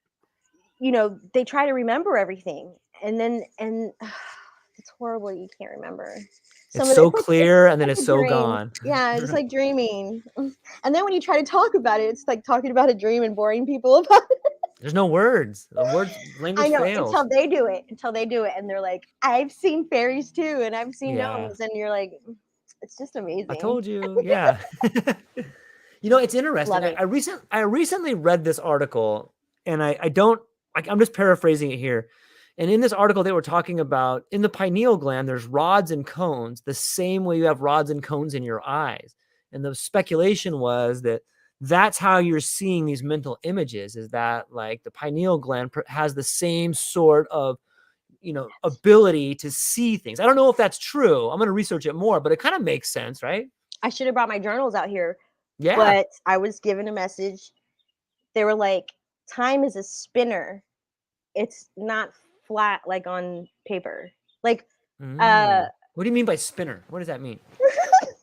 now I'm starting to sound crazy. No, it's No, totally awesome. like our cochlea ear, like a conch, not a conch shell is not Okay, I see what the you're word. saying though. Um, Like a a spiral, right, like right. a yo-yo. I'm not a yo-yo. Okay. No, I say like the double Slinky, helix, a slinky, even yeah, better. yeah. I said yo-yo, not slinky. I haven't. Anyway, so it's like that. So if at any point you think you're at one point in time, you're not, Mm. because you could be at another end of the spiral, which is a loop. Uh, Mm. that's what I was told, and I was like, wow, okay, so just don't worry about time. That's the message. Stop Yeah. worrying about time because it doesn't exist. There's no gravity outside the spinning earth, no gravity at all. You're being forced to be stuck on this earth. If you don't Hmm. like the term, if you don't want to be here, we're supposed to be here Yeah. because it's spinning that fast. Yeah. And so make your time the best time of it, since we're supposed to be here. And so I love the message that I've gotten, just real quick before we go. I Yeah. don't know how much Yeah. time Take your time. okay. So the message that I love the most is that, oh, there's so many, but um speaking of the spinning and everything, that there's, since out in space, if you will, out there, outside of Earth, there's no feelings. Like you Mm. can't, it's a cold place. It's not a lit up place. It's a lonely place. And so everyone is trying to get to Earth because on this globe you can feel those feelings. And so entities, spirits, what have you, souls are all just aiming to come back, come back, come back. And that's the whole karma reincarnation thing. And we've all done it. we've come back so many times that we've all played every kind of role. We've been criminals, we've been royalty, and we've had short lives. And so we if we remember that, then we can have more fun with this life that we Yeah. have. And I didn't know I was who I am. I didn't know this. So I thought I was ugly, fat, stupid. All those things that I let resonate from each relationship, whatever. Mm. But from my family, I was took too long. I needed to be quiet, too loud. Mm. So so I need to be haste. So now it's like this year it's like I don't have to I'm not rushing to have two jobs, and I don't have to take care of somebody at home and at work. And like I'm just gonna bum it out for the first time in my life, and I'm like, wait, this is a midlife crisis. Like, this is what you do. Okay. Yeah. So but I didn't just bum it out. I mean, the most amazing thing happened to me in the whole world. Like, I can't even imagine. I got published. So, Yeah. but that within itself happened because they were like, if you don't write right now, I was like, okay, I'm gonna write. I'm gonna start a Yeah. blog. Yeah. Start Yeah. a blog, and one thing led to another. Yeah. and and then because I was honest in a chat that I had with an amazing person, I said, I believe these things. And he was like, I believe them too. And I'm like, we're connected. He's like, we're Yeah. all connected. I'm like, be my friend. He's like, I've always been no. He's so wise guy. I Yeah. love him. And he has been a great guidance for me on the platform that I have spent so much time on, because it started as a desperate attempt to quickly make money after quitting that job. Mm-hmm. And I was like, I need to make money. Oh my God. And a friend, like this one person was like, you don't want to go through your savings. And I was like, you're right. And then now I'm like, I don't have a savings. Yeah. Right. I don't have kids. Like, I think about children as a main incentive to have all this money behind you, Right. because otherwise, like, I don't know. I would have if I had children, I wouldn't have done anything with my life. I would have been like, they're everything. I'm like the crazy cat lady, not the cat lady, the lady in The Simpsons who's like, won't anyone think of the children? Yeah, so I'm always like, well, since I don't have kids, because they would come first, I guess I come first. Mm-hmm. So, Yeah. and also I had to do with work. I'm like, I was I would do at home pediatric at home care Mm-hmm. for uh, children that couldn't breathe and they had to use a ventilator, or they had to eat from nutrition off of a pump. So Mm. they need 24-hour maintenance care, Yeah. and you end up getting put onto a case for months. And that's hard because you fall in love with the child and Sure. you fall in love Sure. with the mom. Like, you're like, I have to help the mom Mm-hmm. because she's alone. And so I did that for like 5 years. Like, it was hard to think. Like, when I think about that, mushrooms are like, you got to tell those stories. I'm like, Yeah. no, that's patient care. That's quiet data, HIPAA. And then they're like, you got to talk about the love that you had for your patients. And I'm like, okay. Yeah. You do. I haven't written at all about that. That I'm like always talking about my trauma, right? So that when you think about love connectivity, like, to have a child walk that has cerebral palsy and can't, but they finally work up the ability to strengthen their muscles to do it, and you helped be a part of it, you know, or to eat without the pump nutrition, or to breathe. I worked so hard with a patient on getting him to breathe off of, he was a baby, and he got off of the ventilator because, I mean, first it was 5 minutes he was off of it, and then 10 minutes, and then it got to like hours, and then never. So those things I can't. those are my nuggets of why I'm happy I lived. You know, like I'm like, oh, I had, my life sucks, but at least I had those moments of connectivity. So I have so many patient care moments that I'm like, how am I not supposed to go back to nursing? And they're like, because you got to do it. You got to teach and guide now in another way. I'm like, okay. Because Yeah.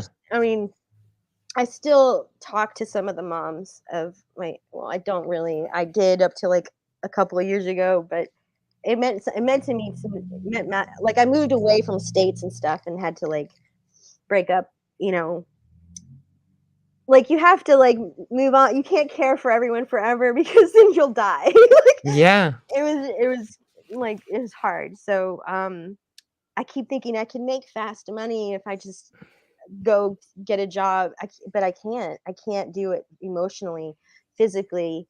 Because if I see stuff, domestic stuff now in the house, I'm gonna speak up. Whereas before, I Yeah. probably was like, well, yeah, he shouldn't be here, but you know, Right. like Make excuses. yeah, just because I had crazy moments in Hialeah, Miami, you know, or Missouri, like just crazy moments of these domestic issues that are very hard to deal with, and I just was with my baby, with my patient. I just I shielded their lives with my life. You know, it got scary just a couple of times in Hialeah, just like battery things happening, and I'm like, okay, if he comes in here, like that was like because of domestic boyfriend girlfriend issues. So I would call the company. I'd be like, well, just you can remove the patient. And, you know, I'm like, how many people know that nurses go through these moments, or you know, like alone? How many seizures I've gone? I not me, but my children, baby patients, just going through seizures, and I have to just document. And it's just anyway. That's how I got into CBD and THC was because I'm Wow. like I care about cannabis because it fucking works. It freaking works. Yeah. I don't want to see children have seizures if CBD is helping. And then I became a freaking cannabis nurse for 3 years because I left Missouri because I got a Mm-hmm. cannabis nurse job back home in Florida. Came back home. I've been trying to leave Florida forever, so there's always like attempts. And then Yeah. I came back to be a cannabis nurse, and that was the best like realization of, oh my god, we are killing ourselves with pills. Like Yeah. that's when I started realizing, okay, I gotta change my whole. I'm gonna stop with the ibuprofen, because I know better. I know what's happening to our kidneys. I know when you keep I tell my mom, please don't take Xanax, you know, because she's Mm. like, but it helps me sleep. So there's patients now in that age group. She's okay with me talking about that. I asked if I anyway, sorry. um, so so yeah, but a lot of people are taking Xanax in that age group because they've been taking it for so long. And I'm like, that's not right, because now if she wants to go to bed by herself, she can't. I've Mm. tried to convince her to microdose at least. Mm-hmm. So it's not, it hasn't. But I got her a gummy, a THC gummy that she was like, oh my God, I'm drunk. So I'm trying to like Yeah. see if she'll keep, but that's why we got to keep talking about this, because it's becoming more and more real. There's an article that came out saying how what I always had a hunch, Silicon Valley has been doing this. Right. Everybody over there has been microdosing and just having full on trips. And Yeah. they've been developing all of these stupid apps that we like so much. So people need to let go of the fear. Yeah. Sorry. Yeah. No, it's beautiful. It brings up this idea too of like, I think that people that are coming up on middle age have a very unique role to play right now, because there is such a large demographic of baby boomers, and a lot, I think I read somewhere like 10,000 baby boomers a day have been retiring for like the last 10 years. Well, if we just play that out another 10 years, it could very easily be said that 10,000 baby boomers will be dying every day in the not too distant future. And when we look at that demographics, and you have such a huge portion of people that are facing their mortality, how can the world not be filled with anxiety? And then you have on the other edge of it, you have these kids coming up that are like, man, why is all the wealth trapped in this older generation? There's nothing for us. We don't have anything. So people like that are in the middle age, like we have this role of like, okay, we need to be a bridge. Like we got to help these people come to grips with the fact that they're moving on. And like I think psychedelics are a huge part of that, to like help them with the end of life. And the Are same you thing for Gen the kids X? coming up. I am, yeah. Gen X. My brother's Gen X, but I'm a millennial. Mm. So You're an old soul though. Yeah. That's what Mushroom said. I know. They're like, you've been around since the dinosaurs. I'm like, if my soul's been around since the dinosaurs, how am I an eternal soul? And they're like, we can do what we want to do for the universe. I was like, it really got scary when I said that. Yeah. Like, hey, who you talking to? Yeah. So Gen X, yeah. I'm always looking at sociology because it's so interesting to me. Totally. Psychology of generations and how everyone feels duped and everyone feels like, hey, we didn't get this and that. Or how each generation is like, oh my God, the new kids are just so smart. Or the new kids have it so easy. But that's like, I saw this clip from a movie, I don't even know where it's from, but they were like, in the late 1800s, because when did refrigerators yeah anyway, in the clip they're like, what's this? And he's like, it's a refrigerator. And they're like, what's a refrigerator? What? And then they're trying to show like the country guy being skeptical of it, and the rich person was like, oh, I would love to have cold things. And then the country guy was like, yeah, I don't know about that. So you sell electricity? And I was like, wow, this is still going on with AI. People are like, oh yeah, you guys that like it, you're gonna just be swept away while I have my wits to save me. And then you don't realize how you're already using AI. Yeah. Like we're obsessed with it. We cannot be without our phones. How is this any different from ChatGPT advancing it a little bit more? Yeah. Sorry, I cannot believe I'm speaking this many opinions. I need to shut up. It's beautiful. Why? No. What kind of a conversation would it be if you shut up? Like, it would just be me rambling. See, I'm not anti-AI when I would be such a hippie at the same time, because it's gonna help with pain.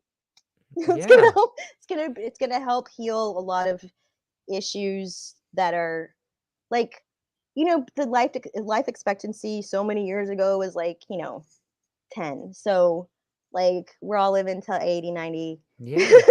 And we didn't have seatbelts at one time. So there's always changes happening. So I don't know why people are scared. It's fear. They have fear. It's the fear. But we're always, God, my arm is so fat in this. It's the whatever. Yeah, it's the fear. It's the fear back again. Fear. Right? It's my fear of looking like a blimp.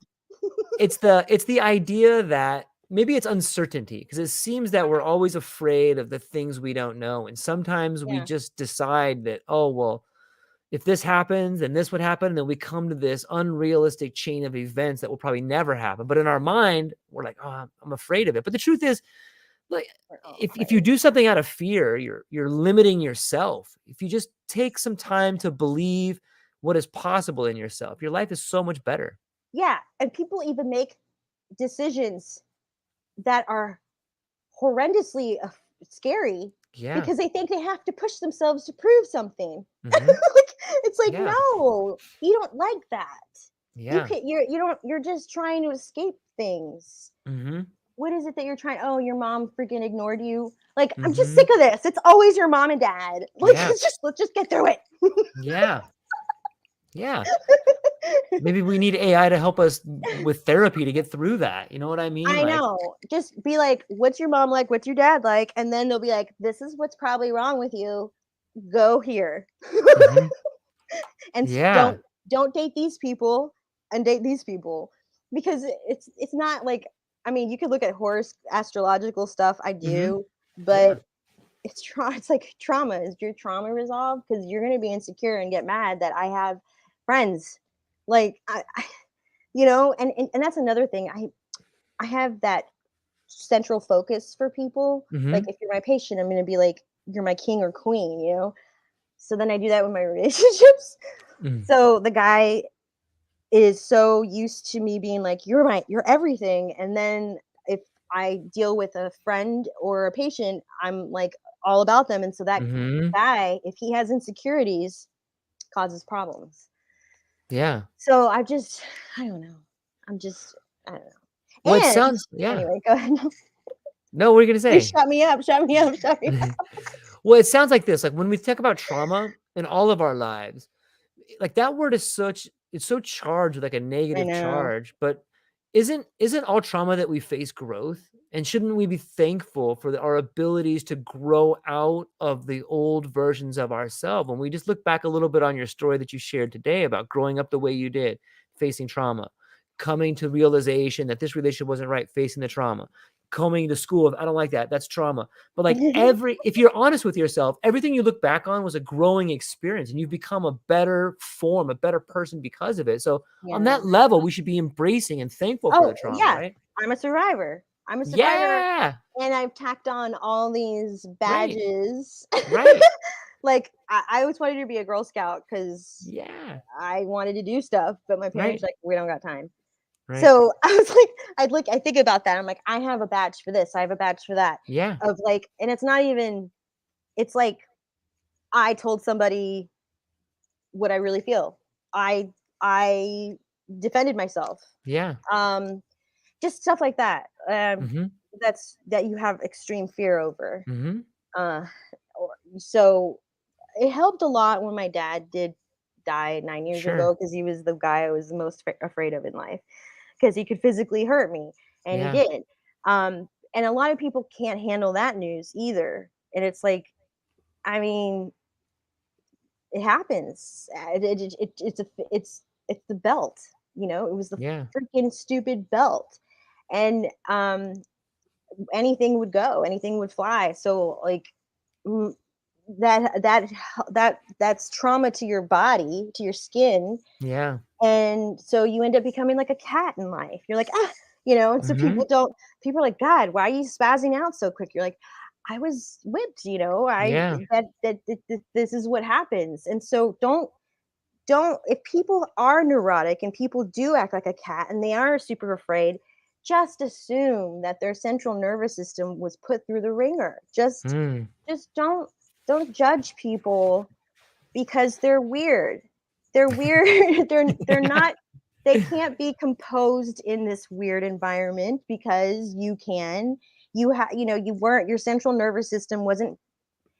Also, just for minorities, like, I'm sorry, I say this and people get so pissed, but it's just also because of the crowds that I've run with, and you're like, okay, um, minority children that are undergoing trauma have so much more to deal with because they're trying to decipher two languages a lot of the freaking time. Like, like in even in Indian homes, like with my Indian Mm-hmm. friends, we've spoken about this. Um, and so if you can imagine a child getting beat up at home with the belt all up along their back, but then also having to explain to people and translate for parents and family that can't speak English to the public, like say a car accident.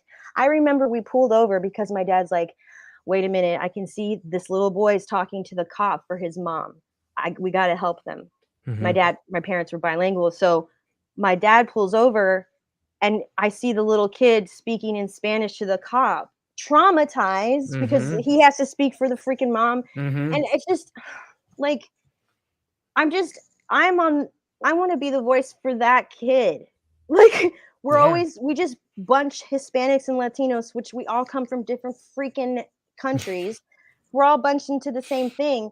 And it's like, well, you know what's happening?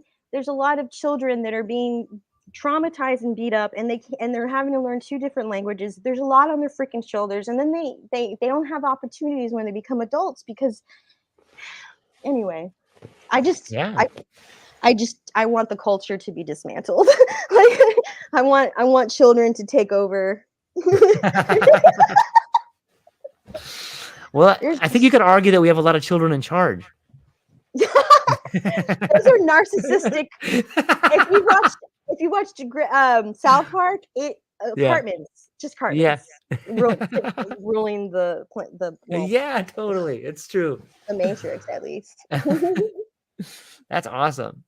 Natalie, this is an incredible conversation. I'm having so much fun. I've never done this in my life. I've never ever done this in my life. What do you think so far? I'm scared. It's I'm awesome. scared to leave here right now because then it's reality again, and I'm gonna turn around and then people are gonna be like, "I saw you. I saw you Yeah. online," and I'm gonna be like, Right? They're gonna be like, you were awesome online. Hey, thanks for sharing that. "I'm sorry. I thought I would laugh this whole time. I'm so glad I didn't, but now I'm like, I freaking vomited the whole time." It was not at all. Not at all. I think that, we spoke a lot about what you wanted to get out, and I really Yeah. like the idea of, I need to pay you for this therapy session. man, People probably say that. That's stupid. no, like it's therapeutic in a lot of ways. Like for me too. Like I get to sit here and talk. Like that's why I do it. Like I love learning from people. And I can't tell you how much in common I have with people when I start listening to them. Like, oh, that happened to you? Oh, that happened to you? Oh, crap. Like maybe like it's it's amazing. The millions of patients, like yeah. I can always connect with them. Well, yeah. Like over anything. TV shows. We have the same feelings about that. Like it's easy. There's always connectivity, an ability to connect. Just anything.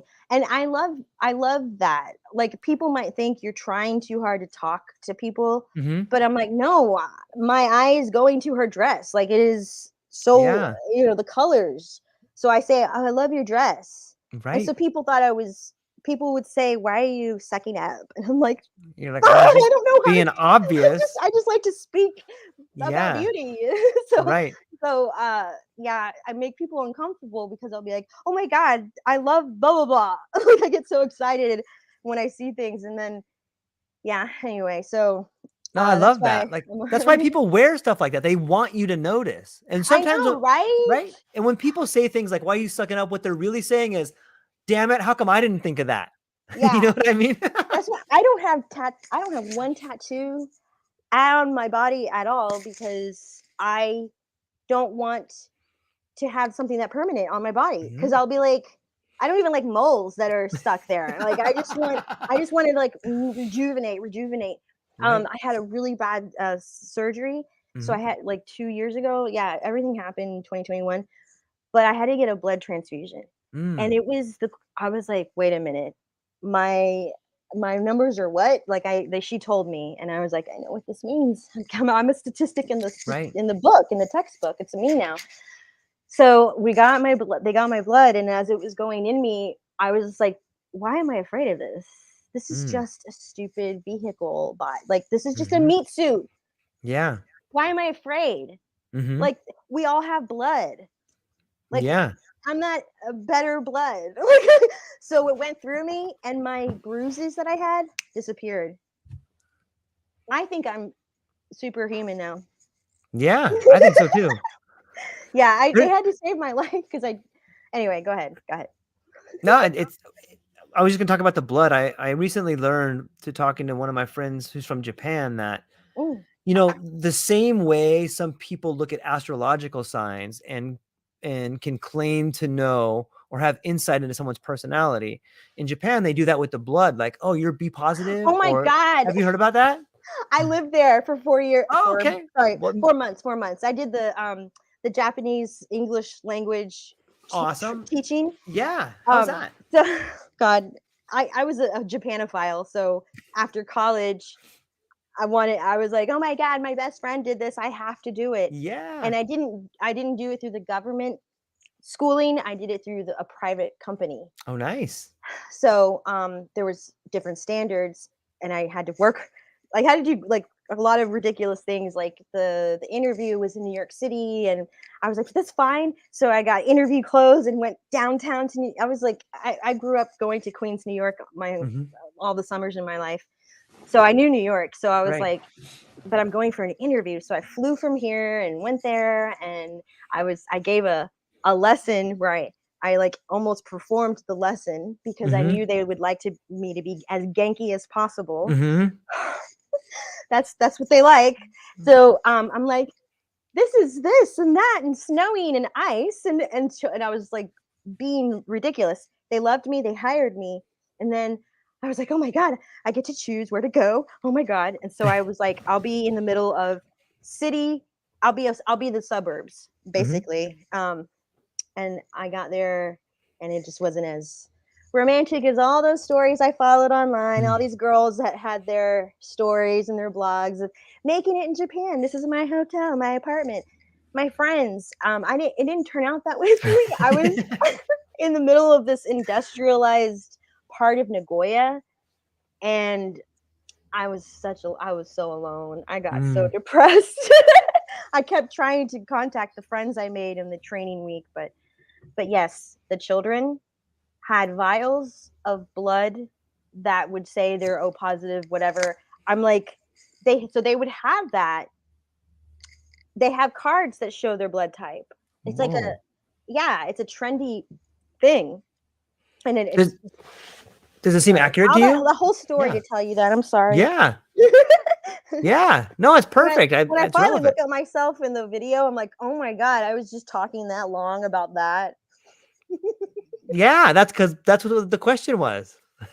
You're right. I know. It's just, I could talk forever about Japan. I'm going through my history of junk and throwing everything away, but I cannot get rid of my Japan things.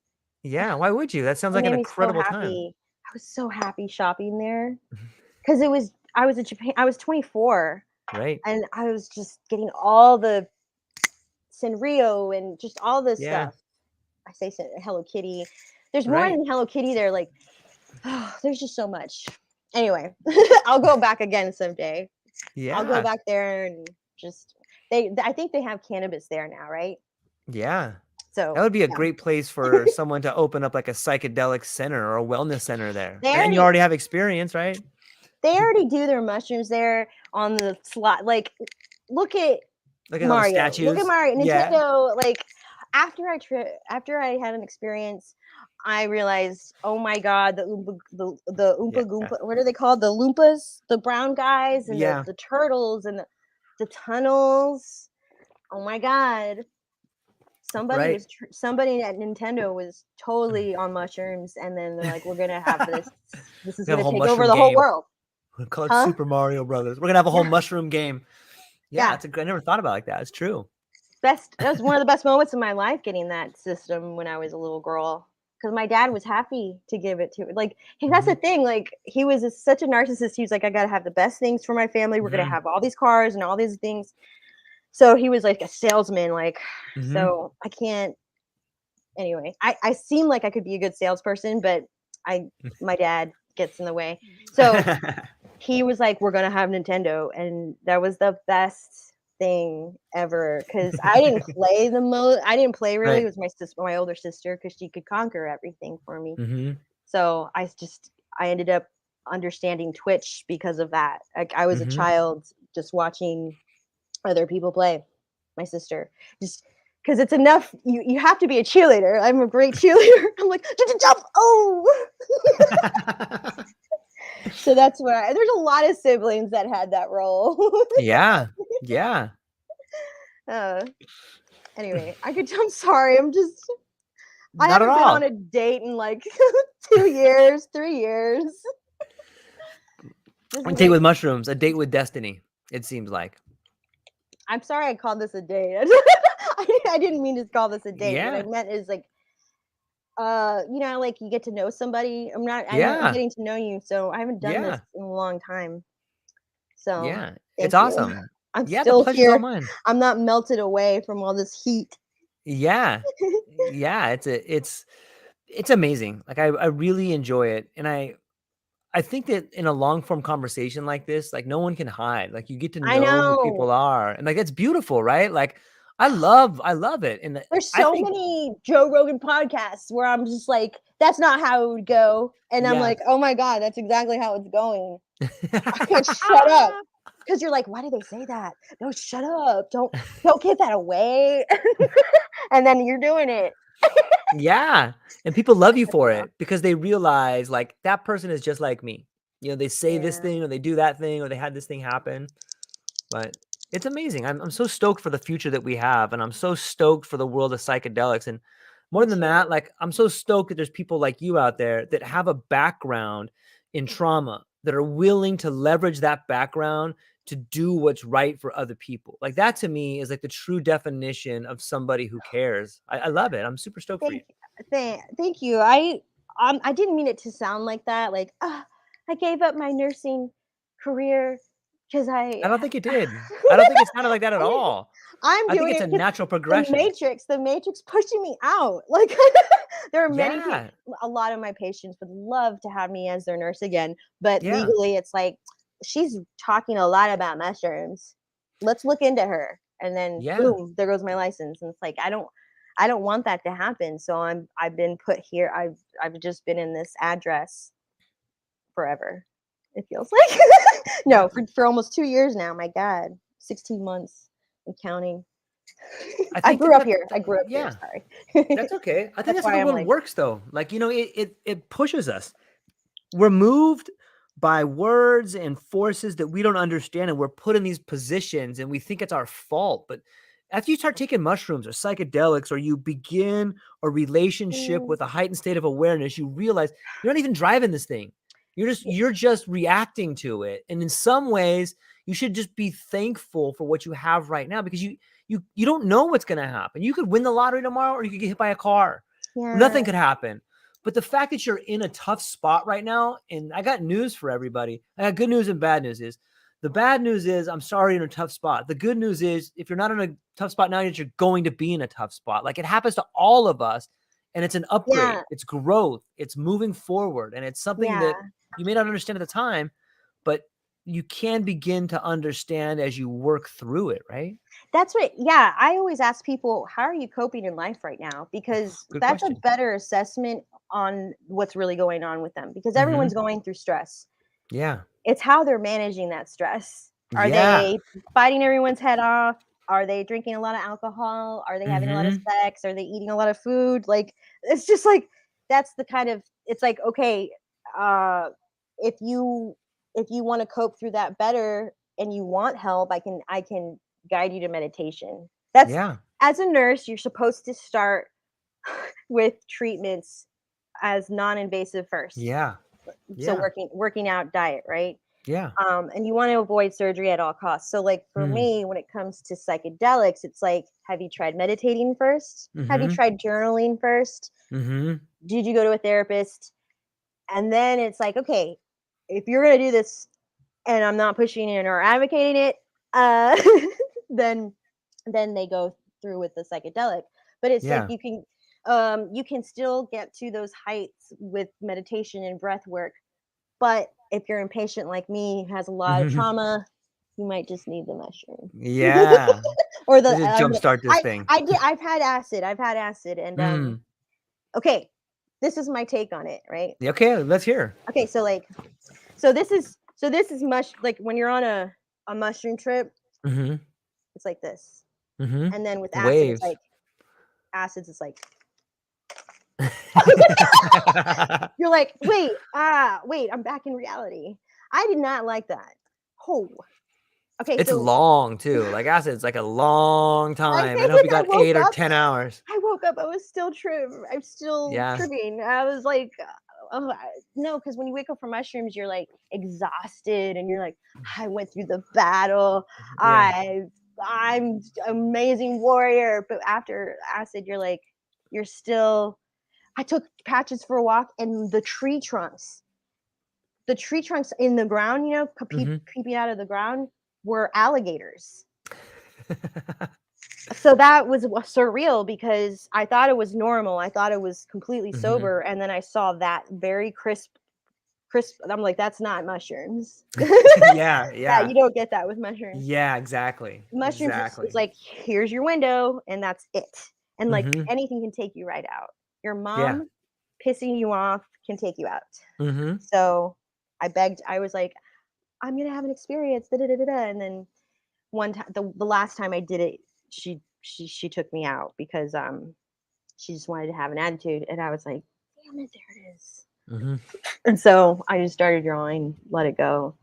But I haven't had a big trip or anything since the nightmare on New Year's Eve Mm. last year. So, and then I've only tripped like twice this year. So Mm. you don't like, so last year was the Yeah.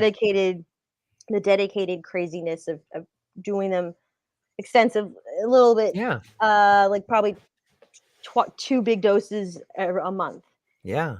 So, but that stopped in December, and I've just been healing without Yeah. them, really. Not Yeah. even microdosing.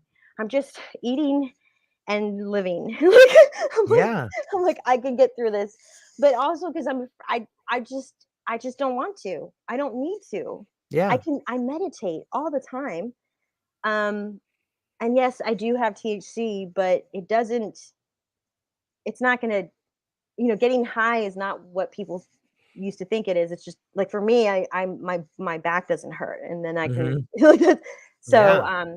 but yeah, so just THC and attitude and being outside for 2 years almost. I mean, I sleep in my room, but I'm out here all the Yeah. time.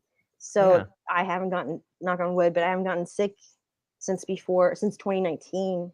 I haven't been out here since 2019, but like, I can't believe I made it through COVID. I never got COVID, Yeah. but I'm such a hermit. Like, it's not fair to, I'm a hermit for Florida. When I was Mhm. in Missouri, I was not a hermit. So if I leave home, I will be out and about. Yeah. I won't be online as much. Yeah. But maybe, I don't know, maybe I should be online. Who I don't knows? know. Who knows where you'll be? You could be both. You could be Get outside that and woman online. offline. Yep. This is not my normal hair. I'm usually just jet black. I just have jet black hair. But last summer, when I was going through it, I was like, I'm gonna do purple. And so I bleached my hair. And then it was purple. And then when it was coming out, I was like, wow, I've never seen me with blonde hair. I think Mm. I'll do it again. And then this time she did caramel, and I'm like, I don't know if I like caramel. I'm just gonna let this grow out. But otherwise, I don't do maintenance. Like, I don't do Right? this stuff. I'm not a normal um effeminate female. I'm a masculine female. And so it's hard for me to, like, I'm not bisexual. I could be. So much is changing. Like, I mean, seriously, I'm like, Right. I'm like, whoa, like, God, look at her, like, just, women are just like the fairies. Yeah. That was when I crossed over. I was like, I understand why women are so, I understand. And it was this light post that I was staring at, Mhm. and it was naked fairies. Mm. Their breasts and their everything was perfect. And they were just Yeah. flying around, and I could understand what falling in love with a woman's body was like, what it Mm. meant in that state of mind. But after that, I was like, same. I'm like, Yeah. I'm still, I'm still attracted to in a straight way, but I just think everyone's female. Like, Yeah. I'm like, It's yeah. everyone Well, we needs to got be both female. energies, I think, and Yeah. it's really hard to not be attracted to a form of perfection, and Oh yeah. whether it's male or female, or whether it's a dog, or whether it's the architecture of a building. Like, when we see a form that has just all the right angles on it, or has all the right symmetry, we're like, wow, that's beautiful, Yeah, you but know? don't you think the whole world's obsessed with women? We are.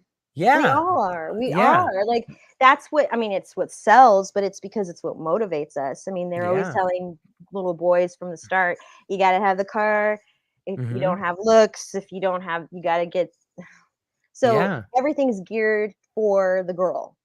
Because And it's then, life, like, right? A woman is the only being on this planet that can give life, I so why know we're, we are everything. I Yeah. feel, I understand that now. I was, well, back when I was an atheist, and I was like Hmm. bitter and negative about everything. I didn't think like this, but Yeah. women are, Yeah, it's true. And when you look at it from that angle, all of a sudden you realize that, like, we're all connected, like, we're all everything, you know, and if we could just find a way to harmonize a little bit more, and I think we are, and I think mushrooms and psychedelics are a big part of it, but if we can get to a sort of equilibrium where we don't live in such scarcity, we're not bothered by, I don't have enough money, I don't have a nice car, I don't have enough, you know, when we can get away from that kind of stuff. Because people are listening and watching. Yeah. Like all if day I go in long. there, the air is MSNBC or Univision or Telemundo, Mhm. which means the devastations of South America in a list form, the Mhm. devastations everywhere that I can't do anything about. Yeah. So I'm gonna sit and fester in negative, rotten anger and sadness, Yeah. Learn helplessness. and I just can't do anything about the news. Yeah. Yeah. I'm like, why are we watching this, Mom? She's like, Yeah. but it's so, look at those people. I'm like, we can't do anything about Yeah. it. So Yeah. I flipped. People think I'm insensitive, but I'm like, I want to be in control of my environment. If I Yeah. can't control the emotions of thousands and millions of people, like they're controlling me. The media is. Yes. We talked about the submarine for a million years, but I'm sitting here looking at the boat overturned with all those lives.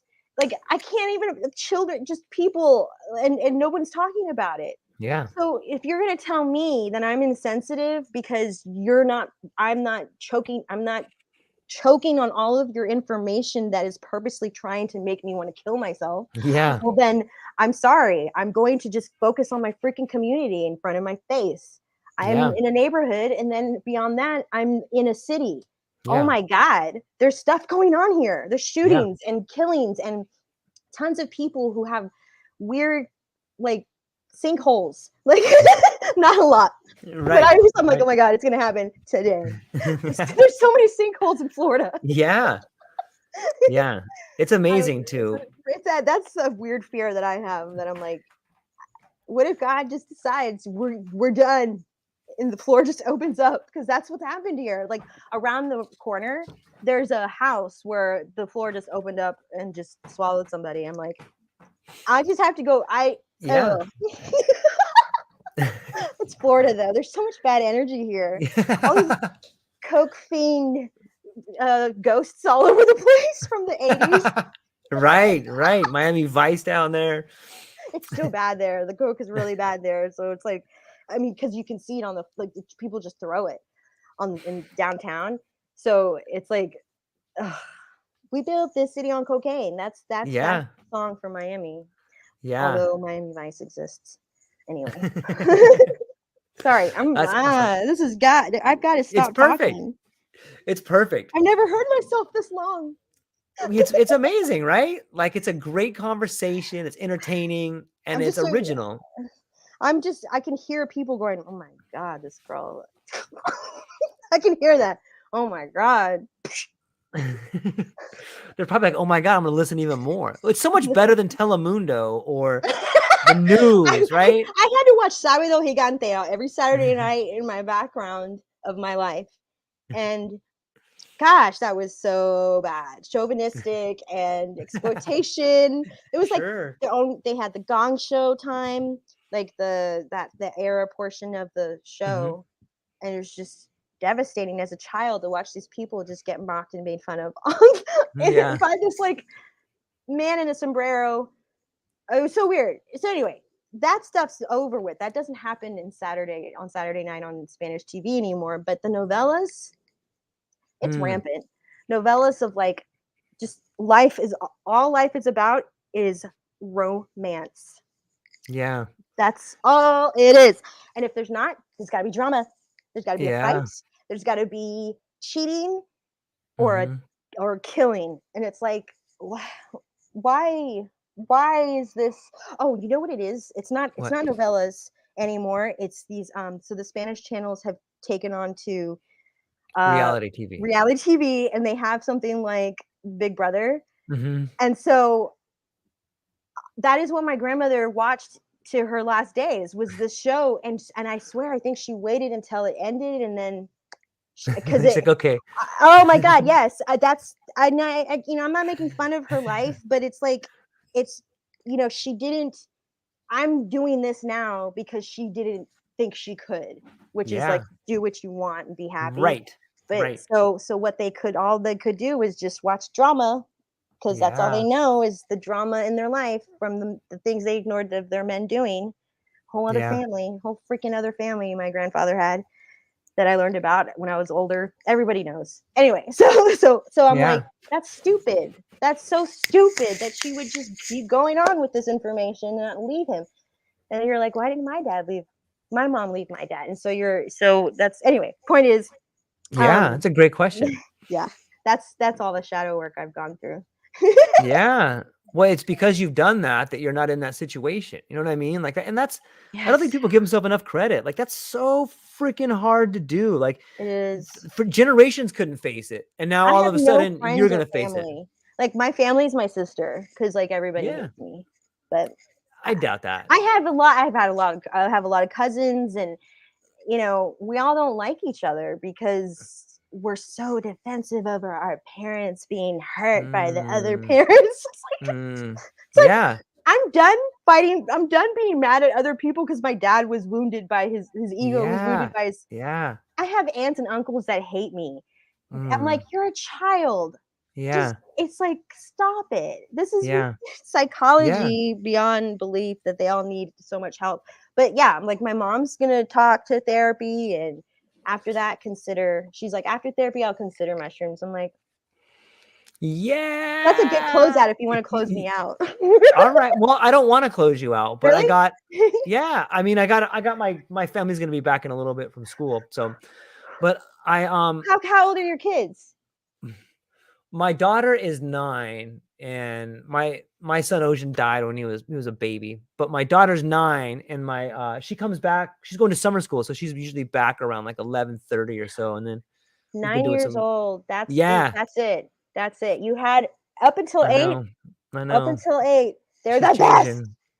She's changing. I know this is where she starts going from daddy to dad. Has it happened yet? Has it happened? In my mind, like I don't want to believe it'll ever happen. No, it never. No, because at 22, she's gonna need you, and she's like, "Daddy." Yeah, I know. It makes me want to cry. It'll come right back. Oh yeah. Yeah. You got a caretaker for life. You got someone who's always gonna watch your diet for you for life. I love children. I love the bonds with children and parents, and I always support it. I mean, I was with married men, men who were married and they had kids and stuff. Right. I would be like, okay, well, what do your kids want? Like I always like I would start, and then I was always afraid their kids wouldn't like me. The kids always liked me. Yeah. And because I love hanging out with kids. So when I would be with them, I'm like, why didn't you bully them? I didn't bully my kid. I'm like, when you made fun of them and you said blah blah blah, that's derogatory. Like, and so I have these different. I'm in the kid's defense. Whether my relationship lasts or not, I'm here for the kids. So guys that had relationships with kids or had children, prior relationships, were happy that I liked kids, but then they were really insecure dudes. So yeah, I'm like, you're not being a good dad here. Right. That causes, so I'm like, I gotta go. I gotta make my own family, but I haven't been able to make my own family, so it's just whatever. Well, a new chapter is starting. New chapter. I'm part 2, Natalie 2.0. Yeah, like it's the death and rebirth thing. Like I think a lot of us are in the same situation where we have worked our way to this point. Some of us are 30s, some of us are 40s, some of us might even be in our 50s or older or younger. But I think everybody gets to a point where they had enough and then they start anew. And I think it's a beautiful thing. It's not easy. It's the same risk of dying in the birth canal as we die in this transition of midlife. But I think if we believe in ourselves and we surround ourselves with like-minded people, I think we come out of this thing stronger with more knowledge and we become the person we're supposed to be. I've never been accepted like this, though. Well, welcome. It's the psychedelic community so. that finally, it wasn't my culture, it wasn't high school friends, whatever. It wasn't Japan. I could never find my group, but It's been calling you. Yeah, they came to me, Yeah. and I love everybody. Yeah. I love there's so many people on Yep. LinkedIn that if I saw them right today, I would cry so happy, like I'm seeing my family member. Like when I meet Guy, I'm gonna cry because I know we've shared lives together before. Oh, can you hear me? Yeah, I can hear you. I lost you. I touched Apple Music and then it just started, damn thing. You're like, oh no. It's probably a good thing that I quit because the universe was probably telling me to shut up. Well, I think sweat. All these the little hairs that I try to hide are starting to come out. Classic.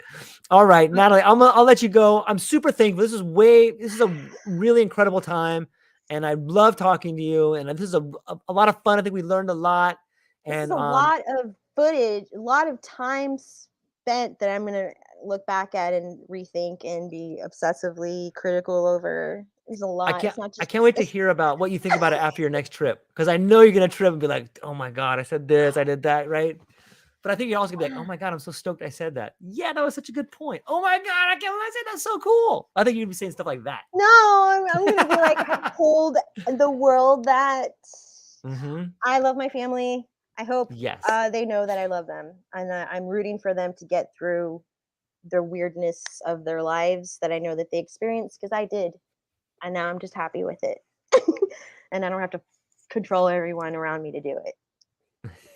Yeah, that's a great way to do. I love your family too. I'm so stoked that they created you, because I think you're doing a lot of good in the world. I think you're helping a lot of people. My dad is a lot in, like, I have a lot of my dad. So Awesome. The good parts, right? And the parts you're working through. Not the Sopranos part. I mean, when I get mad, Yeah. but I don't get mad like that. Yeah. I keep things too silly. So before I let you go, Natalie, where can people find you? Is it your LinkedIn? I know you have your own website. Is that up and running? Where can people find you? Well, I try to, like, if you go to my website, it's like, I can do this for you. I can facilitate, but people haven't really contacted me. So I'm like, I'm not going to market myself. It's so fake for me to, like, people can do that. People can be like, hey guys, this is the Natalie channel, and what we're going to talk about. Not me. I'm like, okay, I feel like this today, and so I can't market myself because I can't lie. I can't lie. I feel like I'm lying if I'm like, hey guys, you want to come to my page? Yeah, I can't. So I'm like, I can't do sales. If I want people to come talk to me, if I want for people to find me to come talk to me, I will have to go get another freaking degree. Type 3. I don't know how to do things authentically. I don't like to beg for people's money or attention. It's not me. My dad was a salesman and killed me. My dad nearly killed me so he could be in sales. I hate anything that has to do with sales. It's a nervous PTSD thing. So I'm never going to make money. I'll always be poor. It's fine. I'm fine. People can get a hold of me right now on stupid Instagram and talk to me if they want. And I'm writing for psychedelic support, not personal blogs or anything. It's a breakdown of research that I find online of psychedelics, important health matters. And I'm like, wait a minute, why does this happen? And why does that happen? And then I formulate it, and there have been that was what I was going to say, was like, when it got cut off and I was telling you how in love I am with Guy. So yeah, this whole moment has led up to psychedelic support changing my life forever. I could die tomorrow, but I wrote for psychedelic support. That's how it feels, because Ali Fiducious, I don't know, if I could be a woman, I can't explain it. Like, I didn't have the best female, role models. So when I find a strong woman that I am so in awe of, you can't get enough. And then they email you, and you're like, oh my God. So I've never had these emotions, because I've always been so afraid of, like, finding love. and now I'm like giddy and nervous and crazy for getting emails from work. Yeah. And just I cry to like Guy, you know, like someone I'm not romantic with because he's gay, and I don't know where I'm at. I'm very straight right now, but I want to be cool, but I'm not that cool yet. I'm still afraid of girls. Anyway, but yeah, so that's the thing. A platonic relationship where I could just so tremendously love somebody and not fear anything that I have to reciprocate, give them things. That's all part of the narcissist toxicity. So that's people can really recover with mushrooms. So I really want this for everybody. Thank you so much, George. Are you kidding me? Thank George, you. you're amazing. Well, that feels good. Thank you. You're so patient. You're a great father. Holy cow. Very good father. Because you just gave me all this parental attention I've never gotten. Paternal attention. So thank you. Absolutely. It's kind words like that that make me want to continue to do what I'm doing. And I'm thankful to you. I'm thankful for our conversations. And I'm thankful that we can put something out that other people can learn from. You know, and I think that's such a beautiful part of relationships. It's so much better. Don't bunch Hispanic people into things anymore. We're going through a lot. And there's like a lot of us are so smart and we can't tell people because we don't have a platform or no one's going to listen to it. Like the little girl, the Mexican girl who's like, she's 12 and she's the smartest person in the world. I should know her name by heart. I'm not the smartest person in the world though. But she needs to be more famous. But but she's Latin, so nobody freaking cares. It's like whatever. I'm so tired of it. I'll just joke about it. Right. Because no one's going to talk about it on Rogan. No one's going to go on Joe Rogan and be like, you know, Latin kids have to get beat up and learn 2 languages. They want to talk about ice baths. Fine. I could be a real comedian about real life stuff. Yeah, you'd probably crush it. Because comedians, they might think they're talking about real life stuff, but it's not like, how many Latin comedians are there? Like George Lopez, see? I can't think of the other guys I've seen. Yeah. So anyway, maybe I should be a comedian. Is that what this is? Oh God. Maybe. Yeah. I can't do anything without laughing or making a joke out of something. So it's a good way to go through life. It's a good way to see the world. Yeah, right? It is. Okay, I'm gonna let you go, George. Please just hang up before. All right, Natalie. Hang on one second. I'm gonna talk to you afterwards, but I'm gonna hang up with the audience right here. Super Bye, thankful. Audience, my God. Yep. Oh my God, the third. Aloha, everybody. Thank you for hanging out with us today. That's all we got.